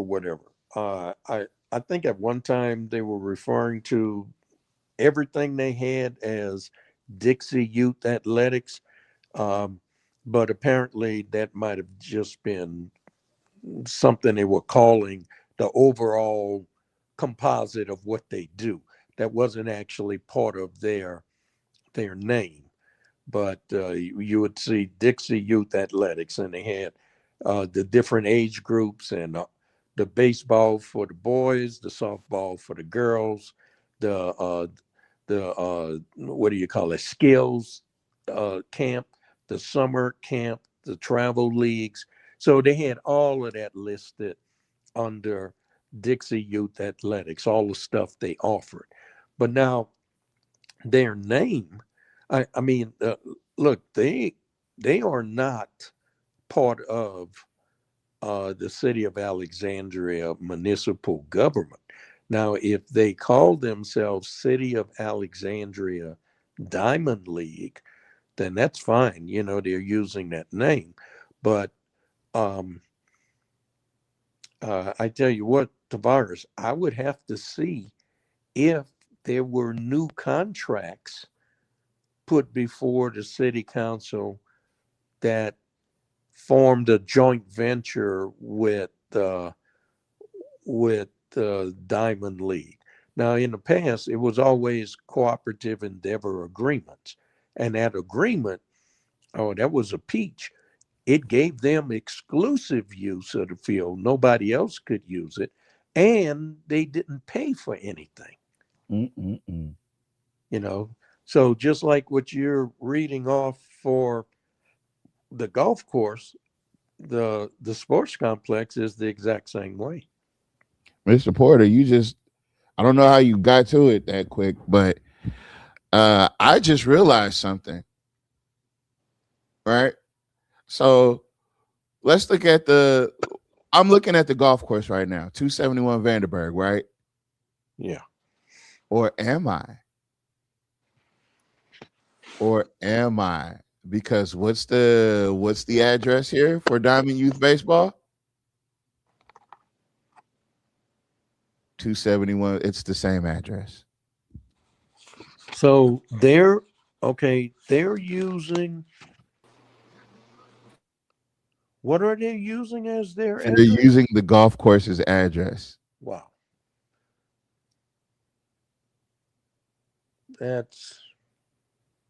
I don't know what to make of that. I guess after this coaches building that is completed, the one for $700,000 in the budget, I guess then they will have offices there, right? And then that becomes their mailing address. Because apparently they have an office at the golf course. Well, why would they have an office at the golf course? Well, they used to have before the tornado, they used to have a series of trailers. I think it was like 3 trailers that served as their offices and places where the coaches could go relax and get refreshments and stuff like that. So they used to have 3 trailers. Now those trailers were damaged with the tornado. And that's when they came back and they wanted to, instead of put trailers back, they wanted a building, you know. And I fought against that. I objected. I tried to get people to recognize this will never stop. And they approved. They approved that building, and it's a gold-plated building. You know, I think it was like. Oh, okay. I see. They're right next to each other. No, they're not actually. They shouldn't be using the same address, Mr. Porter. No, the golf course is not next to the sports complex. No. Hold on, I got it. So this is the sports complex right here, and this is Links on the Bayou, right here, right. But ironically, what nobody's paying attention to is the Rapides Parish Sheriff's Office right here. No, not the Rapides Parish Sheriff's Office across the street from Johnny Downs and the golf course. And it's not just one golf course, folks. It's not just one. Oak Wing is right across the street from here. Here's Oak Wing. Yeah, here's Oak Wing over here somewhere. I lost it, but it's right here. There it goes. Oak Wing is right here. So you got 2 golf courses, Johnny Downs, and the sheriff's office and the airport all in one spot, conveniently outside the city. Oh, there goes Oak Wing. Here's Oak Wing. I guess I got too close. Yeah, there's Oak Wing. Right across the street from that is the sheriff's office. Right across the street from that is Johnny Downs. Listen, folks, I don't know what to make of none of this because ain't no way to tell. Oh, ain't no way you could tell me. Oh, she said she can't hear anything.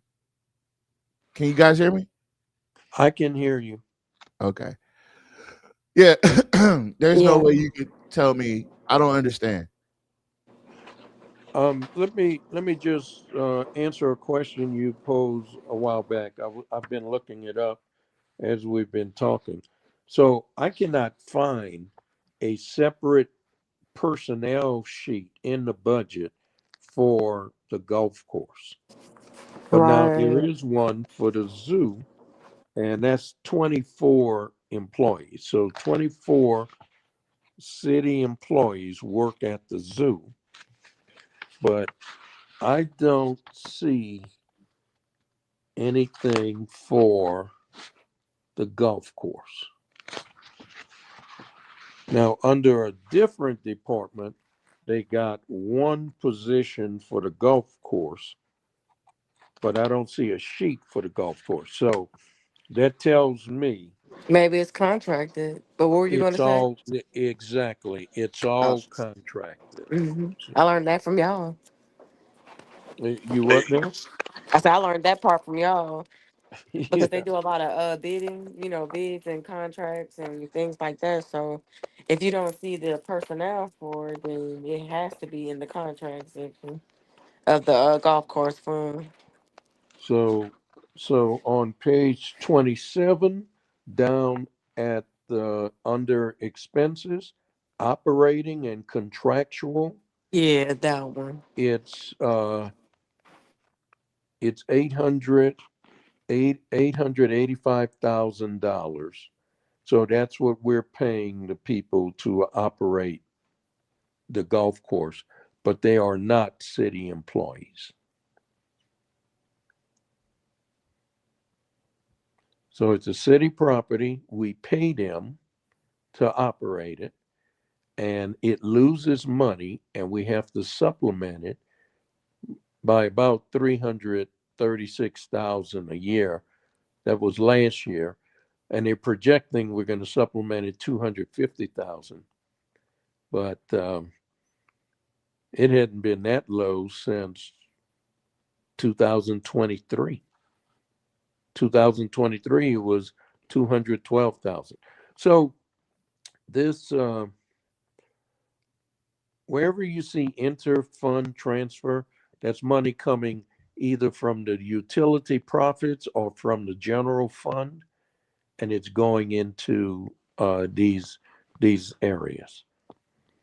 And unfortunately, the zoo and the golf course do not make money. Neither does the transit system, but we need the transit system because we have 15% poverty level in Yeah. Alexandria. And so many of the businesses rely on low wage, salary employees. Right. So those folks don't have transportation. And then sanitation is the other one. And there's a way to fix sanitation. You just got to educate the folks and let them understand the situation. But this thing with the golf course and the zoo, come on, folks. These people claim to be business people, right? And here we're losing $1,898,000 a year with the zoo. Why in the world would you continue that? Think of what we could do with almost $2 million in some of the areas of our city that's in dire need of funds. And then you heard Jim Ballard at the last meeting. We don't have any money to put into Cheatham Park. We just don't have the money. We just don't have it. But you got money for these crazy reignite things that's supposed to generate revenue, supposed to do revenue growth. They're going to run those pickleball courses the same way they run Johnny Downs and the zoo and the golf course. Nobody's going to pay for that. Nobody will be charged to play there. So where is the revenue growth coming from? And look, to be very honest, who is going to travel to Alexandria to play pickleball? Maybe I am totally you're not in the loop. Yeah, I maybe I'm totally ignorant of pickleball and what its attraction is and what its participation is, its audience is. Now, I hope people realize that Menard has two baseball fields. Gotten down to young ages, what, 25 to 34 or something like that? Well, for is a large growing sector. for what? For pickleball. Oh, they try to target it towards seniors. I did see a lot of that. And I think that's what Alexandria is doing. Alexandria's trying to pose it. They want to take care of the seniors and the kids, so they're going to use the kids to get Johnny Downs, and they're going to use the seniors to get pickleball. But Well, I'm now, looking at will seniors be out there in 90-degree weather playing pickleball? absolutely, They will be. absolutely. I will make sure that we have them out there. So they're going to do like at Johnny Downs, have those fans with the water mist spraying on them and the canopy and stuff. Wait, is the pickleball courts inside or outside? That's okay, because this will be the last thing that Roy has built under his administration. I can promise you that. It better be the last thing that he will ever build without our permission. Now they do play pickleball inside. But It'd be kind of hard to play pickleball outside, wouldn't it, because of the wind, right? Well, inside where? Okay, you know what? I'm going to have to drive around there and look at that site. Don't get escorted off. Oh, I'll get arrested. Y'all going to have to bail me out. We'll be there, but we got you. No worries. Because I just figured it was just letting that do it. He don't mind. I just figured it was outdoors. You know. Me too. That's what I thought too. But see, when we watched the competition the other night, which got my video blocked, but when we watched the competition the other night, we discovered that it wasn't. That they do it outdoors and indoors. But I'm thinking that due to the weight of the ball itself, you know, you would think that the wind would pick up and it would affect the play. Yeah. They might have some little tent thing over it or something. You never know. They spending our money. We don't know how it's going. Yeah, we don't know how they spending it. We just know they spending it. But look, isn't a pickleball like a tennis ball? It's a little bit lighter than a tennis ball. It has then it have those. Excuse me. Then it have those like a wiffle ball holes in it, like cheese, like Swiss cheese. Is that not the pickleball? Really? Yeah, I thought. Yeah, Really? Let's look up what a wiffle ball looks like. Listen, y'all, we're doing some exploratory. And you know what? We used to do shows like this. Wait. This is. Yep, it looks just like that. It has the little holes in it. This is absolutely ridiculous. So it's like plastic. How is it we spent $1 million on 8 courts, and we don't even know the general public don't even know what this is?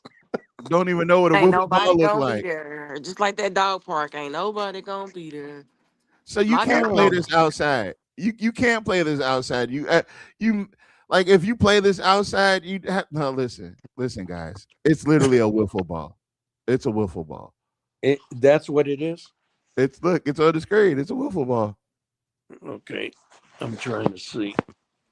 It's a wiffle ball. See, I know a little something. I went to a PWI. That's how I know what that is.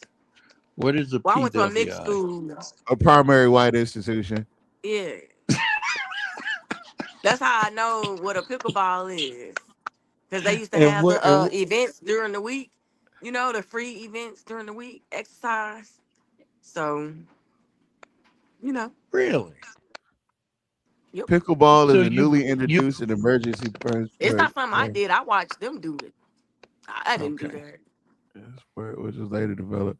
Listen to their explanation of pickleball. Pickleball is a newly introduced and emerging fun sport that focuses on acquiring physical benefits.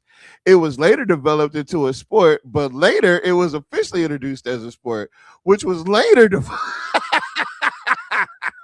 a lot of laters.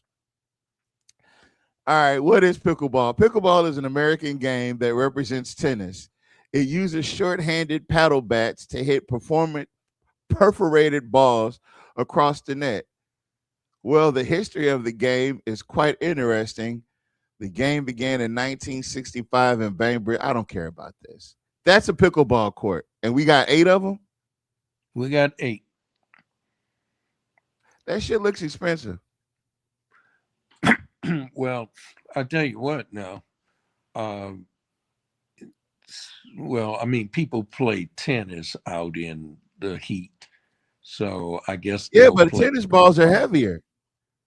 Yeah, but Yeah. I'm talking about the actual exertion in that temperature condition. Mm. 96, 95 degree weather with 90% humidity. You're out there on the court. I don't know. But anyway, that $1 million could have been put to some good use, especially addressing some of the critical issues we got. And then this whole thing is being touted as part of Reignite, and that Reignite is going to grow revenue for the city of Alexandria. So my question now is, how much money are they anticipating making off of these pickleball courts? We've invested $1 million, so how much are we going to get back? Nothing. Is it going to be like the golf course? Yeah, Is it did they going say to it was be like free the or? zoo? Yeah, Uh, no, this is parks. This is under recreation. So it's not going to be oh any. man. Yeah, it's not going to be any income off of this. This is at a loss again. Well, earlier you read the origin of the golf course, right? That the city built that golf course or bought that golf course, whatever it was, because there was such a emerging demand for golfing. Well, we don't have enough golfers to get above $500,000 of paid patronage. People coming to golf only amounts for $500,000, $500,000. And to keep that facility running, we got to add another 300,000 to it. So it doesn't pay for itself. And if we would increase the fees so that it would at the very least break even, those folks may not still come anymore. I don't know where else they might golf. As you mentioned, there's Oak Wing and there's some other things, but if we tried to run that the way it really should be run, I'm wondering how many people would come. Right now, the paid patronage only amounts to $500,000. So if you increase the fee to break even, it'll probably drop below that. Well, we got a list of people that are using the golf course. You got Mitch Covington and Justin Martin, Eric Shavers, Landon Covington. You got Richie Toller, Greg Fauché. You got Wade Merchant, Micah Merchant, Dylan Stokes, and Dylan Gorey. You got Matt Willis. These are the people. Billy French, Jay Wackenwicks, which is the same guy as this guy. Hold on. He's also doubling as a staff member and not just, hold on, share this tab and sped. See him, Joey Wackenwicks, right?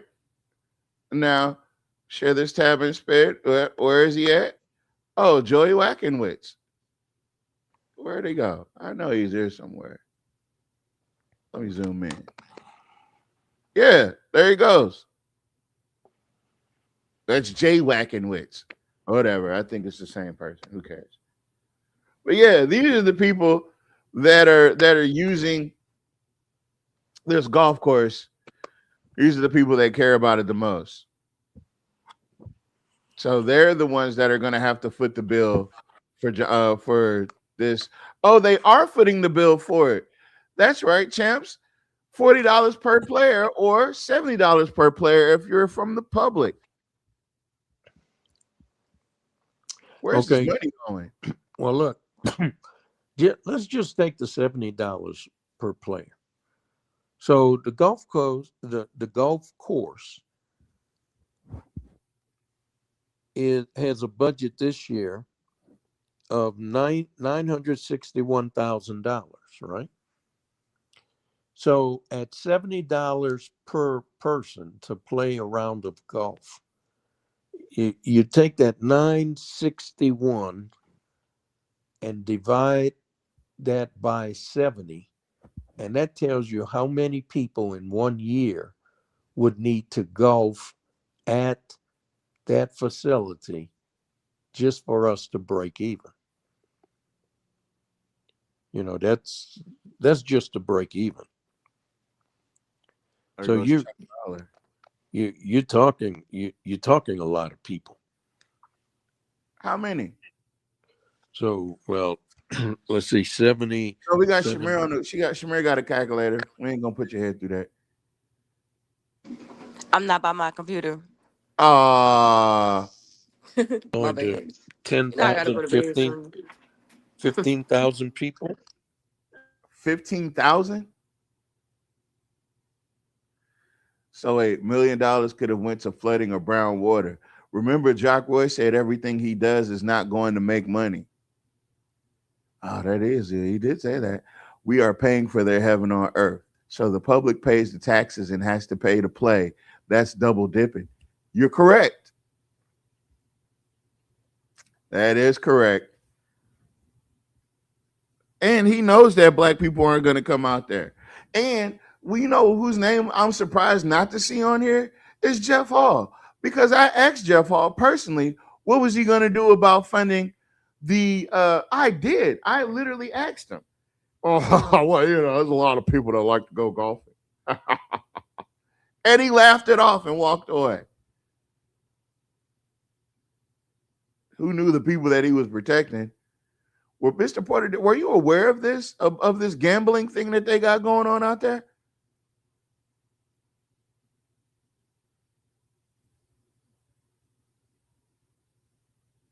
Oh, he disappeared.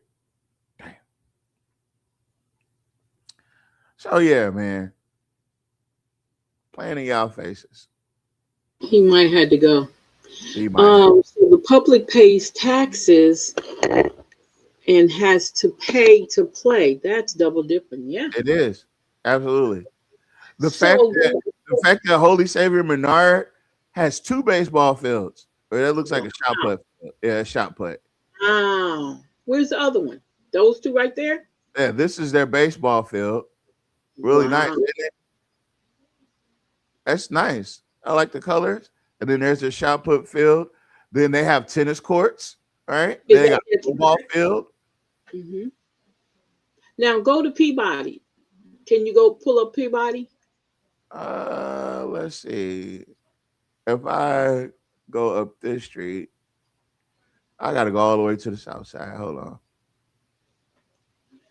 I'm going to the south side. There goes the traffic circle. Waste of Home money. Depot. We headed back out of town. Remember that lie they told and gave back all that money to the federal government not to remove that? Talking about it's some wetlands. And all them companies around there closed down. They didn't want to get closed down. And they turned around and got closed down anyway. Wait a minute. We got another baseball field? What is that right there? Who's that? Alexandria Youth Complex? That's another 6 baseball fields. 7 baseball fields. Wait a minute, where is that? That's Bringhurst. Oh, that's where everything gonna be. Let me see if I'm going up the right street. Yeah, I am. Hold on. Yeah, we way over here. I gotta get over here.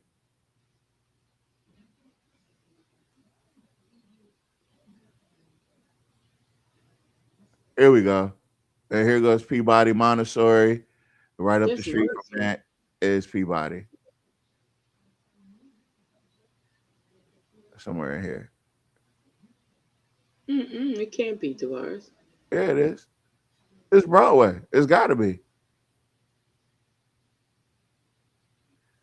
Here's the library. Here's the park. Here's Peabody. Peabody's got to be here somewhere.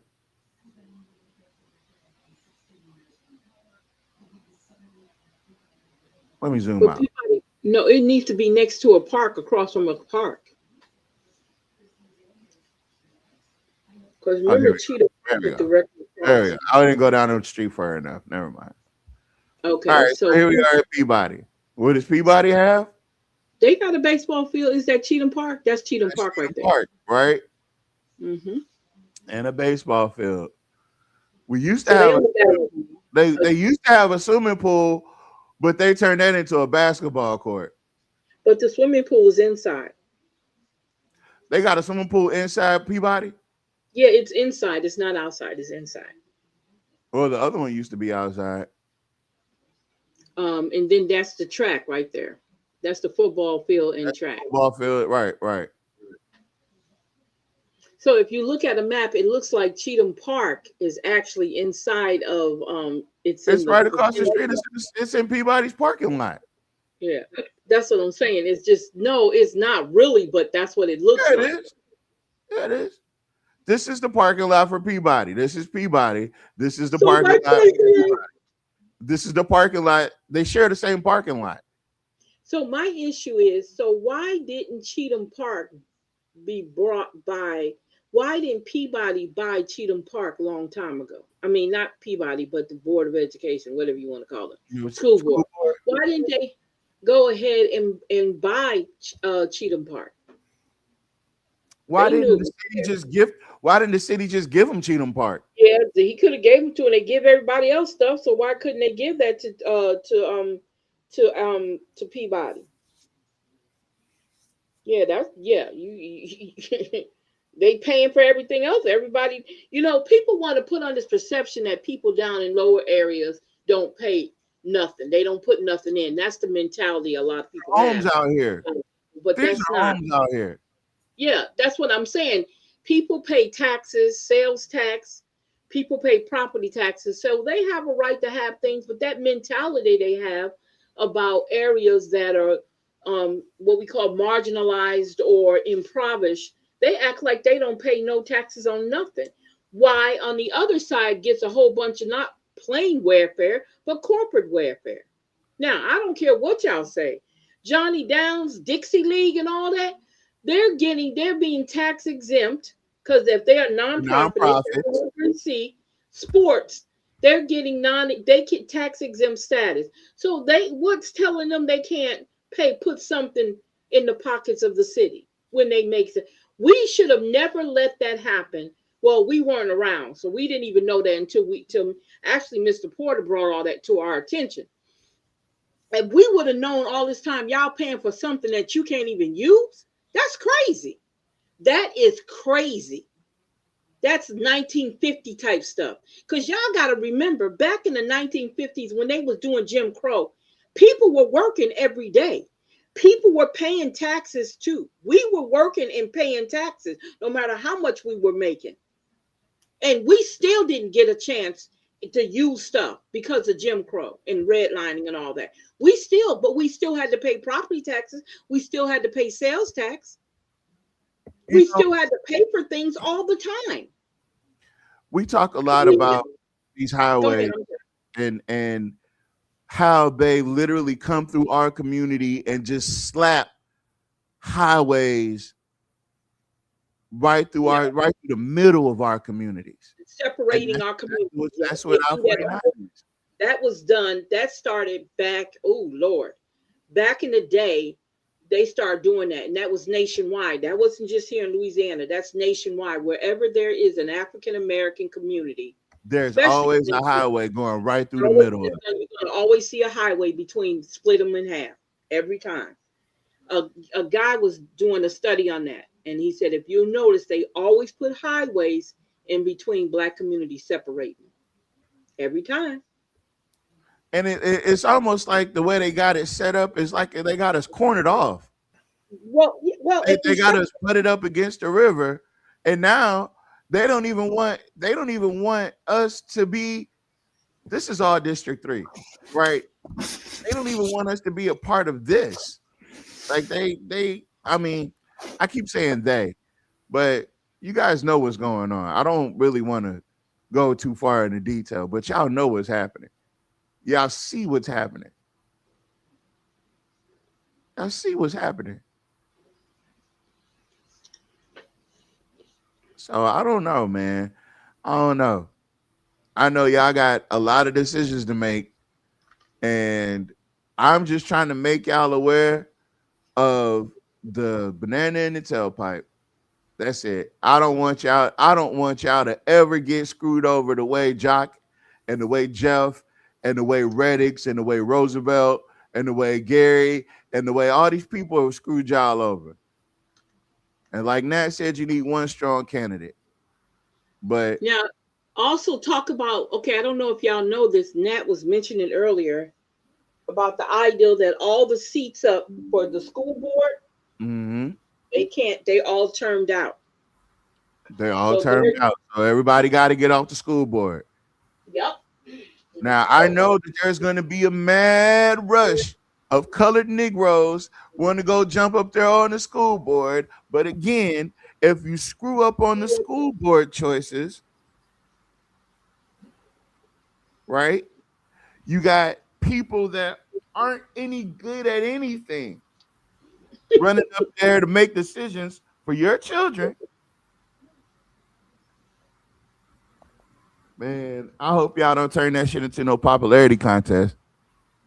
Yeah, that's going to be bad for the kids. Y'all kids is going to suffer. Yeah.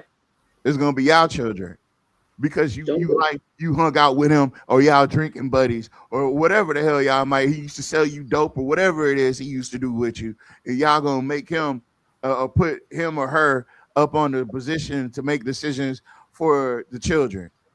Yeah, don't do that. And on top of everything else, y'all need to look at rescinding. See, everything that can be done can be undone when it comes to contracts. If you just signed a brand new contract with that superintendent, right?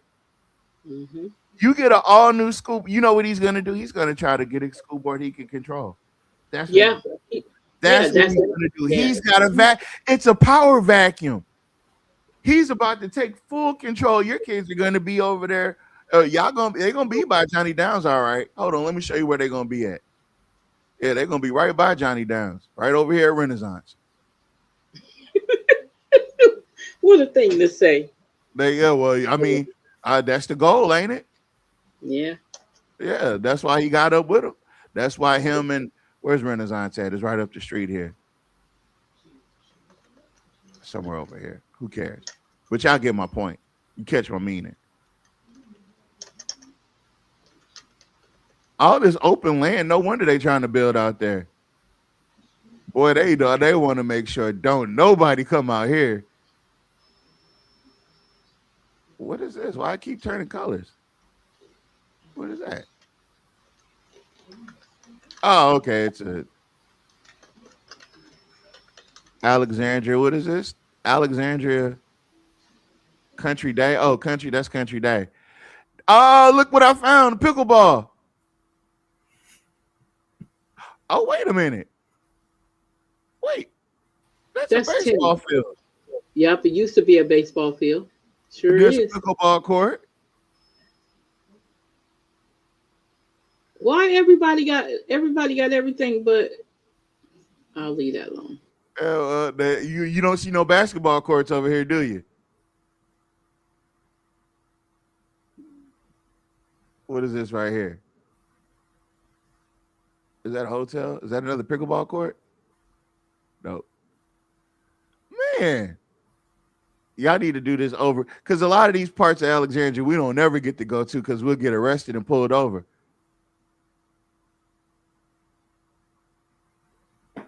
Like they tried to do Mr. Porter and them for going out there to Johnny Downs. You better not bring your ass out here.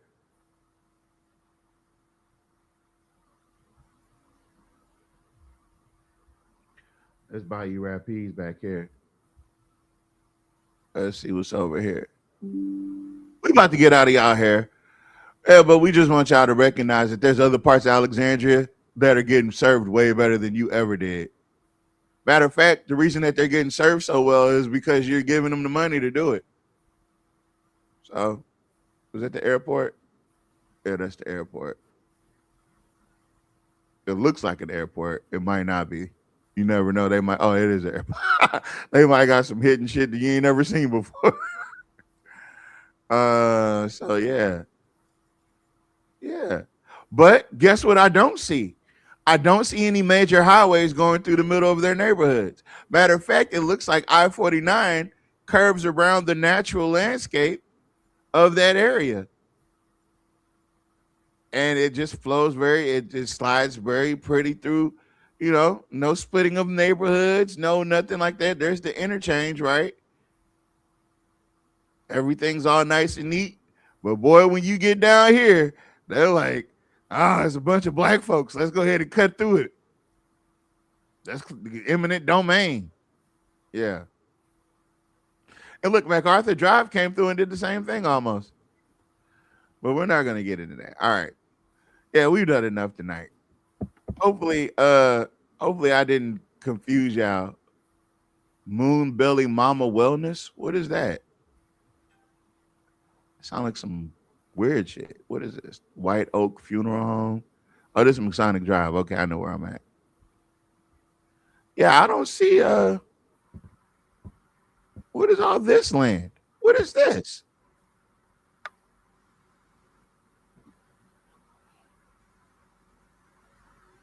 Oh, is this out? No, this ain't outside the city limits. Oh yeah, it is. That's Woodworth. Never mind. I'm all the way out of town. Sorry, guys. Oh man, this is insane. Insane. Oh, there's a traffic circle.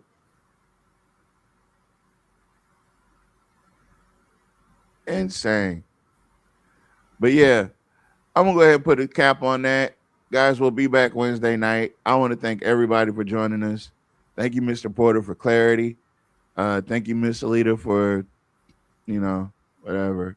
Thank you, Mr. Turner, Miss Honore, Miss Bell for joining us, Miss Moran, the real Karen came through, Miss Latasha came through, Kathy Powell, Kathy Powell, where she been at?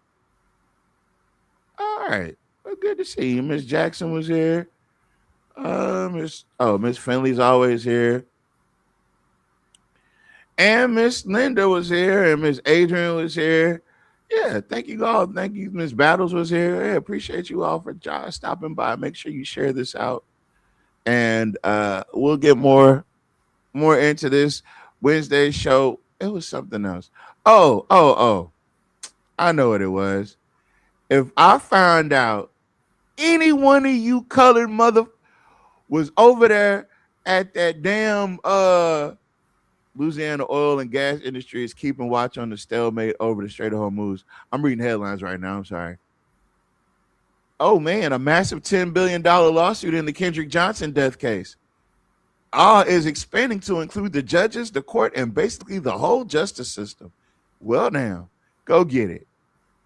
If I find out any of y'all ended up, hold on.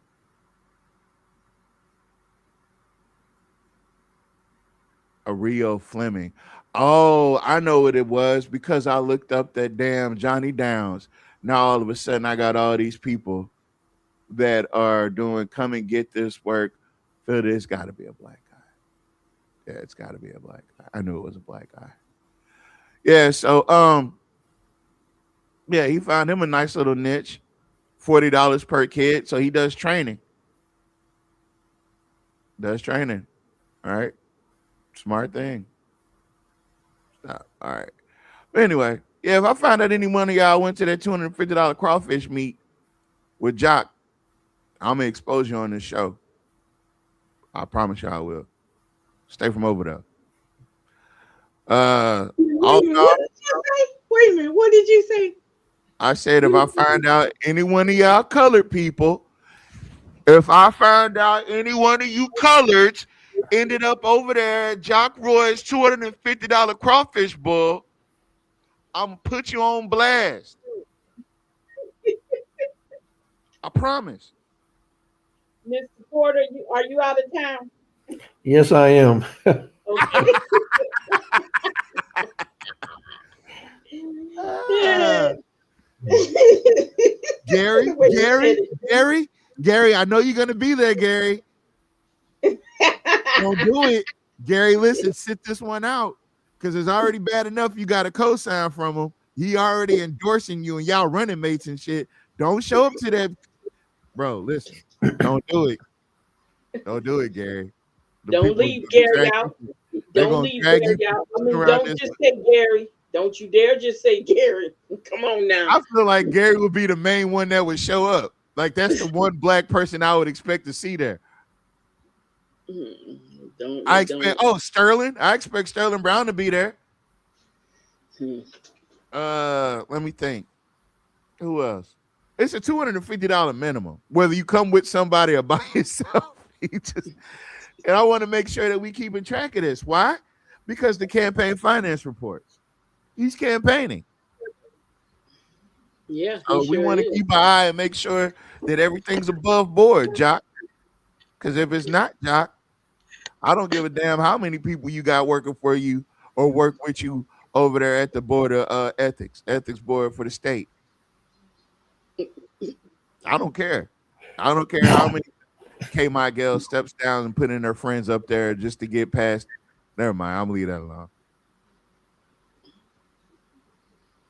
You're not. You can't be doing that. Sure, you can.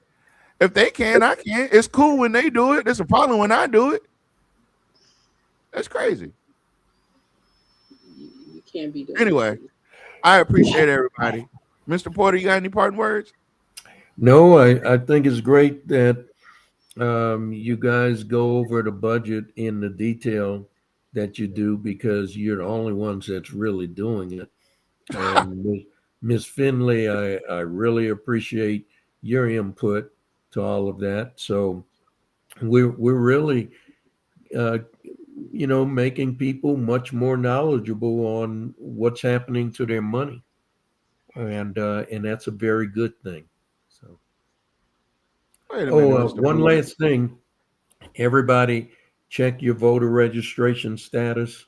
Make sure you're not one of the 500,000 that's been purged or declared inactive. You have until April 15th to re-register in person or by mail.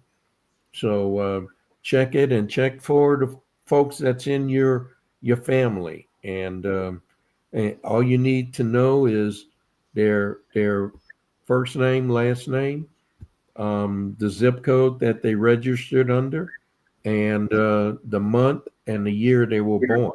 And if they're your relatives, you should be able to check everybody.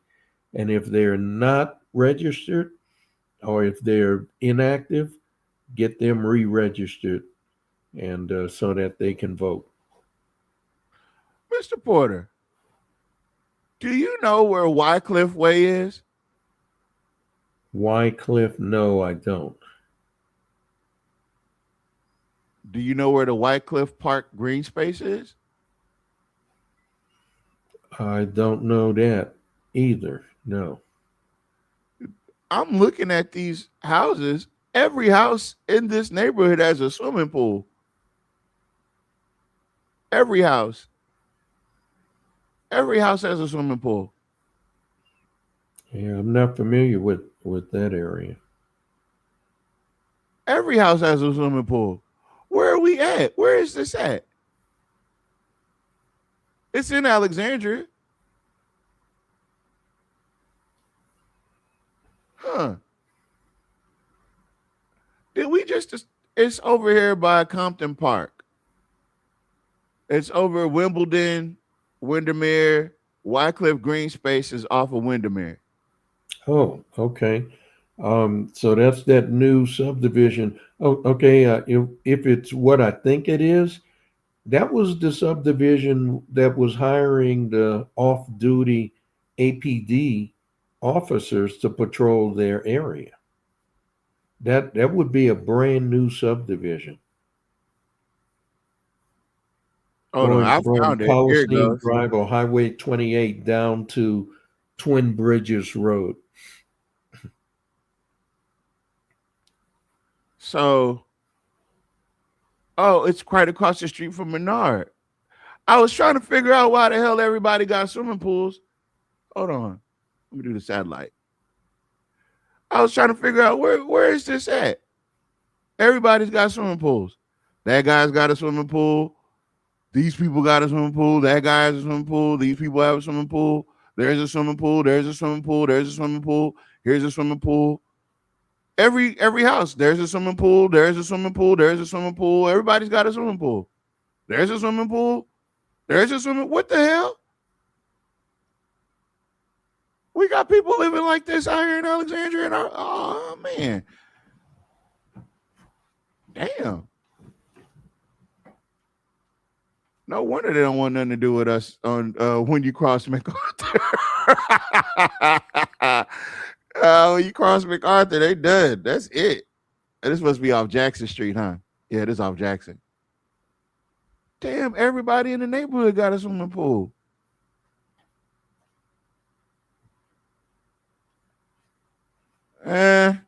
I'm just saying, folks. It's the tale of two Alexandrias. Jonathan Goins used to be a stand-up person, but that's when he was telling the story about the tale of two Alexandrias, but he doesn't want to talk about that no more. So guess he made it out the hood, huh? I guess he did.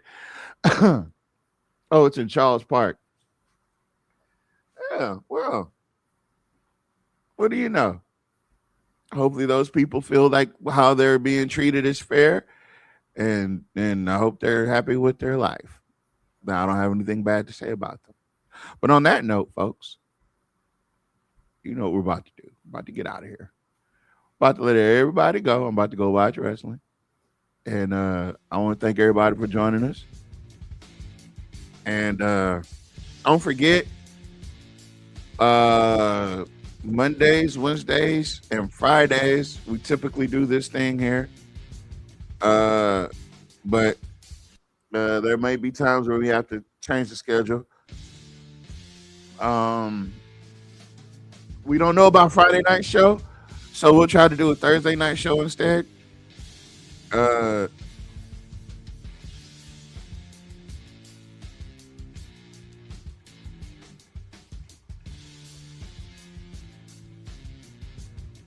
So thank y'all again for joining us on the Can We Be Frank show. Another one in the books. I think we're on like season 67 and episode 1,000,000,005, and we'll be back for 1,000,000,006. So thank you guys again. Thank you, Mr. Porter. Thank you, Mom. We got it here.